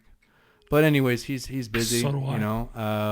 So we got doing a lot of the SWAT stuff on the movies, and I did so, and from there it progressed. That's very cool. And then I mean, Floody was kind of the reason maybe of Mayor of Kingstown too. Well, Yeah. Yeah. He recruited me. Yeah, right. Because Yeah. we're really tight, and God bless him. He got my foot in the door, and I'm in debt to him forever, which is kind of till like next week, and then that's it, and I'm gonna write him off. But Yeah, no, good. he really got my foot in the door, and then the rest is history. You know, like Mayor of Kingstown was an amazing experience. You guys are true gods in the industry of stunting. It was more amazing for me than it was for you. I guarantee it. Well, you know what? You pulled your own weight. Like, it's not. Yeah, we taught you things, and have to but you compliment me. still gotta have skills to do the things that I tell Give you me to some do. shit. No, I'm shit. agreeing with Shawnee. Yeah. No, I get it. I get it. I appreciate it. I get it. I work hard. I don't. No. You know, Yeah, you know, you I'm know not what? Fuck around. Sometimes when you try and teach somebody, and again, like, you know, there's a lot of actors and actresses that I would show them how to handle a firearm, and they're all great people. But you know what? It doesn't matter how much you show them; they're just not going to be able to get it. You got it. And, Well, and, thanks. you know, awesome. and you appreciate know, it. you have a cowboy gait. You know, the way you walk, which is great. But Listen, you could stop making fun of me now. No. But at the end of the day, man, like you were like a sponge. You took it in, and it worked well. And, Yo, I take it real well. It was sellable. It was You sellable. guys on camera, man, I'll tell you, people Buddy, ate it yeah. up. Well, you know what? You're the coach of the team, and like I said, you know, it was an honor and a privilege to work on Mayor of Kingstown. That launched my career, which I'm hoping that it will continue. And for all you casting directors out there, Shawnee's available. Name your agent. Melissa Rock. They're not God going to bless her. call Sean. They're going to call Yeah, they're gonna Melissa. call Melissa, yeah. You know, the beauty about the industry, about the stunt industry, Yeah. probably in some way similar to your previous industry as a SWAT guy. Even for me, I'm stoked to have been there. Every job is new. Every job is different. Experience is everything, right?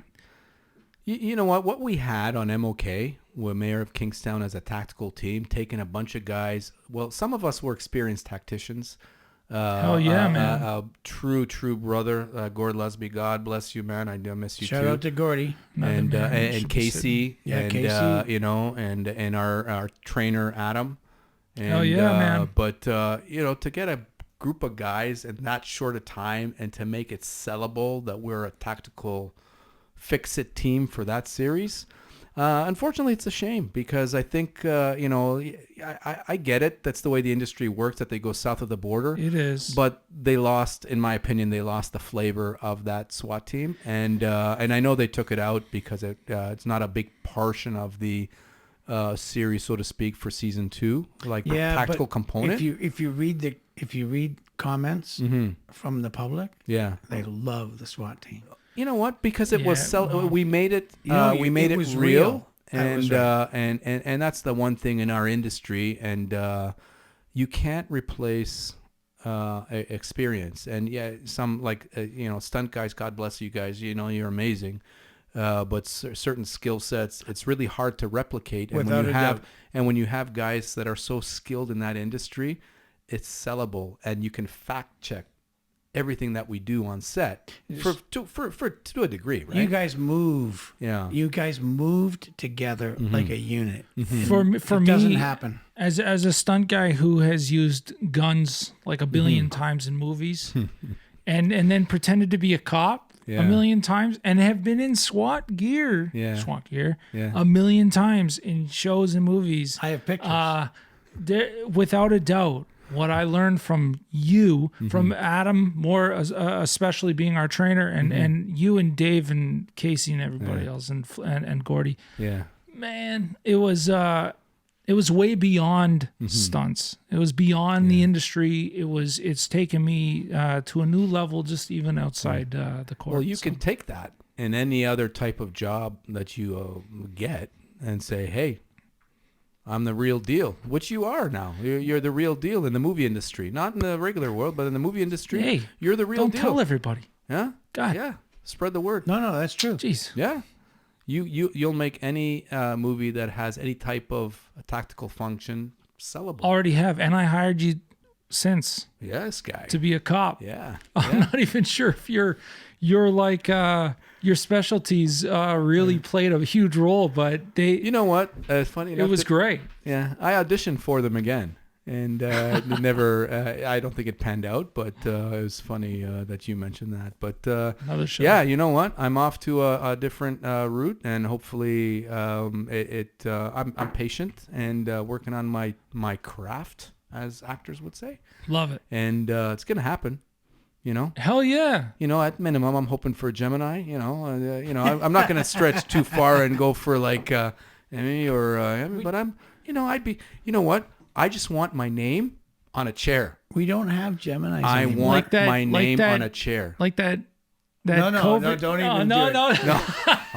Don't No. even go Come there. on. No, I hate that. like that, Okay, like no. that Hamish guy. He's got a beautiful chair. Yeah, which Hamish, you know but what? he No. deserved his Yeah, chair. very Some deserved people chair. didn't. He Headley. is such a skilled individual, and he says hi to you guys. By the way, I did speak to him. Cool. He's doing really well, and Yeah, we will get together He's another soon guy as that a should be group. sitting over here. We will get together as a group. We should have Hamish on. Yeah, He'd be amazing. It'd be amazing to have him. Yeah, but he's doing okay down there. He's doing great. Obviously, he misses us. Yeah, because we're his boys. He and, texted me. hell yeah. But he's in he like I said, remember when we said, he was from here and now he had this couple of jumps and he's up here. He's the big time now.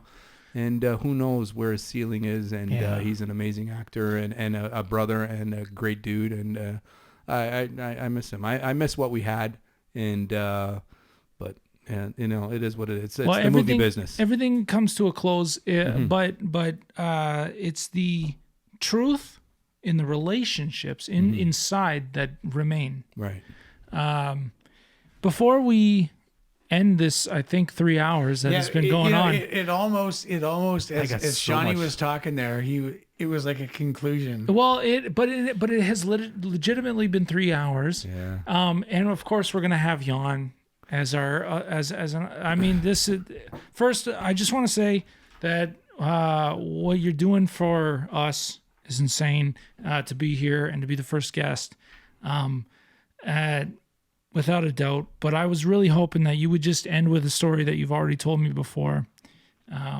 I asked you about kind of one of the most hilarious or sort of scenario. You already know what I'm talking about. So can we just end? Yeah. Are you good with that? I was gonna tell you a couple of few calls, but it's just gonna take too long. Fuck. No. Just Okay, keep going. Let's just do it. So we always talk about what's the most like intense call that you've ever done, and I have one that I will always remember. That it's one of those calls that I was actually concerned, and I was never concerned because of the level of training and the solid guys that I've Concern worked for your with. life. Yes. Okay. And I've been on every team at my unit. I've worked as either a sergeant, team leader, or a SWAT guy on every team at my unit, and I know them, and they're all solid guys over the years. Over 28 years.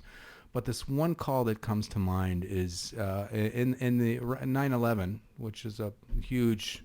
That's when the world will never be the same. A few years later, I think it was 2004. There was an event that terrorism actually came to Toronto, and they wanted to blow up some major structures in Toronto. Whoa. Yeah, maybe you're not aware of it, but the Toronto Stock Exchange was the biggest target that they were going to blow up with a truck full of Ammonium nitrate. yes, all that garbage. Do you know of this? Yeah. Do you know? No, I just know It about was- the, it was- I yeah. just know about the I trucks full know- of I cow know- shit. It was a big project, in the GTA involving a lot of services, and obviously we were involved because we are the biggest unit in the GTA in terms of. Is this team. outside border terrorism? No, it's local. Okay. These are people that were Okay. local, right? So they were following. Intelligence said that they were going to do this. This is what's going to happen, and each team had a particular address that they were going to target. The team that I was on, it happened to be like my godfather's on that team, the one that baptized me. A good friend of mine. Shout out to you, there, photo. And and we had an address in Scarborough, and it involved a potential terrorist. And I'll never forget it because we're talking explosives, and it's very booby traps, all that stuff. And it, when it, especially where I come from, where it was just a way of life when it comes to explosives and IEDs, which is improvised explosive devices. It was a way of life back there, but you never had it here. And this was a gentleman that was known to have that, and we had the paperwork to do a hard entry on his address. And that was the one address, the one event that I actually wasn't sure how it would play out. So I told my ex at the time. There's a certain pattern with everything. Well, there is, And this one I'm was a very little bit very broken. confident in my ability and my teammates' ability. So, but this one was one of those things that I'm not sure how this would play out. And I had concerns about IEDs and explosives and all that stuff, right? Because this whole group, it was called the Toronto 18. That was the name of the, So that was the one call. I remember we ended up, I was number 2 going in the door. And sure enough, door goes in, and our target came running down the stairs. And I remember I was the first, because guy went in past the stairwell, and I see him running down the stairs. And I just remember grabbing his hair, and he was wearing your typical Middle Eastern type outfit, and I literally I remember launching him off like the 6th or 7th stair, because I got a hold of him and kind of brought him down like WWF style or WWE style, and then we cleared the place. Classic. And then they He hit both you and me with that. and That all was those good. all the addresses were we would hit that door only when they got the truck with all the stuff that was supposed to, with the handguns and all the ammonium nitrate, like all the fertilizer and all that stuff, right?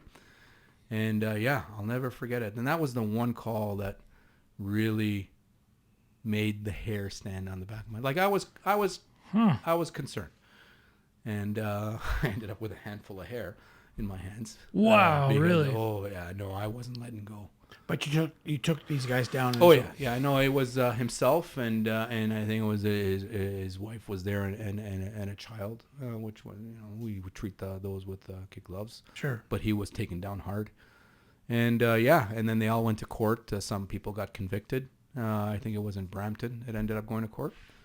That was the one called, that was the most intense. So what's the funniest? Wow. Well, you know what? We have a lot of funnies. But this particular one that we talked about, same team, somewhere around that time. And it was actually one of my first calls on that team. Again, I was number 2 on a warrant service on a gangbangers, and it was above a store. And we when we do the briefing, I was just a regular operator. Our gun team sergeant looked at the paperwork, and they got to make sure it's kosher, it's legit. Address is good. This is the numbers. This is the surveillance that they have. They're inside. They can hear, whatever. And which sometimes we take it with a grain of salt, some of the information. But we stuck on the door. I got the distraction device, in my hand. I'm ready to deploy it, for our entry. And I was number 2. Door goes in. Well, actually, we're staging on the door, and I'm listening, and we're all listening. And sometimes you'll hear a different type of music, but I'm hearing some Newfoundland music, like East Coast music, and guys laughing, and we're looking at each other, and like we're making all these and the sergeant says, "Yeah, The address all checks. right." So door goes in.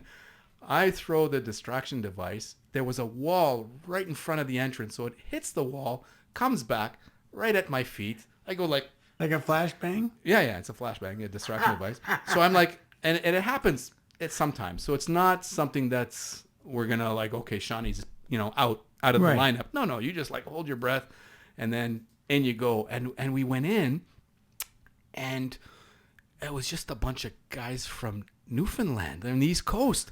And they got up, and there's beer everywhere. And and glasses are smashing, and they got up and they started swinging at us, and like really took, like they put up they thought, well, let's go, and they're going, and I'll never forget, like so all right, well, this is it's on, right? So we take them, and I remember I ended up in the kitchen with my godfather, and we ended up with a couple of guys, and obviously towards the end there, they're gonna lose, right? Sure. And then just when all the dust settled, like it's almost like those Looney Tune cartoons. You got this big cloud of smoke and you see arms popping up. Yeah. That's what it was for probably about like 2 minutes till all the dust settled. When the dust settles, noses are here and ears are here, and we call in the tactical medics to come look after these guys, and we sit them on the couch. And I remember the investigators came in and the sergeant came in. And they're like, "Oh my God, what happened?" And I'm like, "Well, they started swinging. Like, what are we supposed to do? Like, Turtle will run out. Like, okay, game on, right?" And it turns out that the address was legit, but on the warrant, so it was all kosher, but they had the wrong address. So, and I remember these guys, they were like, they were looking at us and saying, "Oh, boy, I never got a beating like this in my lifetime in Toronto." And then, pardon my East Coast accent, but it was funny. And they were like, we brushed them off, clean them up, make sure everything was clean, put the beer back on the table. I even think that the investigators bought another couple of 2-4 to put on the bed just, and they said, "Oh, it's okay, boys, They did right by them. Yeah, you have a good night, and God bless you, and whatever." And that's what they're telling us, right? And we're like, "Oh, we're really sorry." That's brilliant. But yeah, sometimes that happens, right? A little bit of a boo-boo, and it happened to be next door. So, And the other guys? well, they were next door. For real? Yeah. Oh, listening, man. this is a fight going on. Oh, man. Yeah, and it just things like that happen. But again, at the end of the day, we're only there to serve the warrant. We just Sure. got to make sure it's kosher and Sure. like everything is legit. And For all intent and purpose, it was the right place to go. yeah, well, realistically, like if they weren't swinging and whatever, then Sure. everything would have been fine. But They're that's newbies. we've had God some bless them. comical Shout out ones to in the newbies. past, but yeah, no, it was good. But shit happens, but it's all good.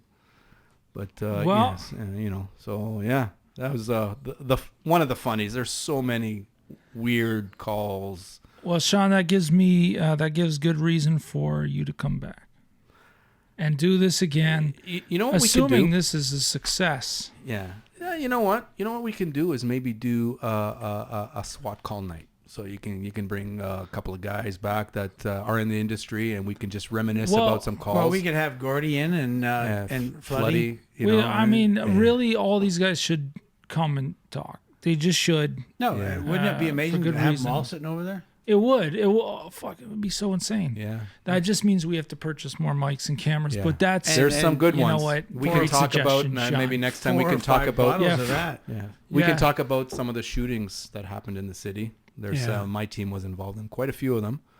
Luzzy as well. Yeah. Right. Well, Luzzy's got a story, and, yeah, I, we and know. I got a few of mine. Just because of my time at the unit, I have a few really good ones. But yeah, that's, Yeah, it honestly, we weren't sure how 3 hours was going to go by, and now it's easy to tell that 9 hours could go, and it would probably just Yeah. feel just as we have a easy. mini series here. What's that? We have yeah. a mini series. Well, this one, yeah, and again, like people like hearing about the reality it's, of it's some fascinating. of the, from all perspectives. There's a bit of humor, but there's also just very real stuff, and yeah. Well, I just like to say, yeah, thank you for having me as your first guest.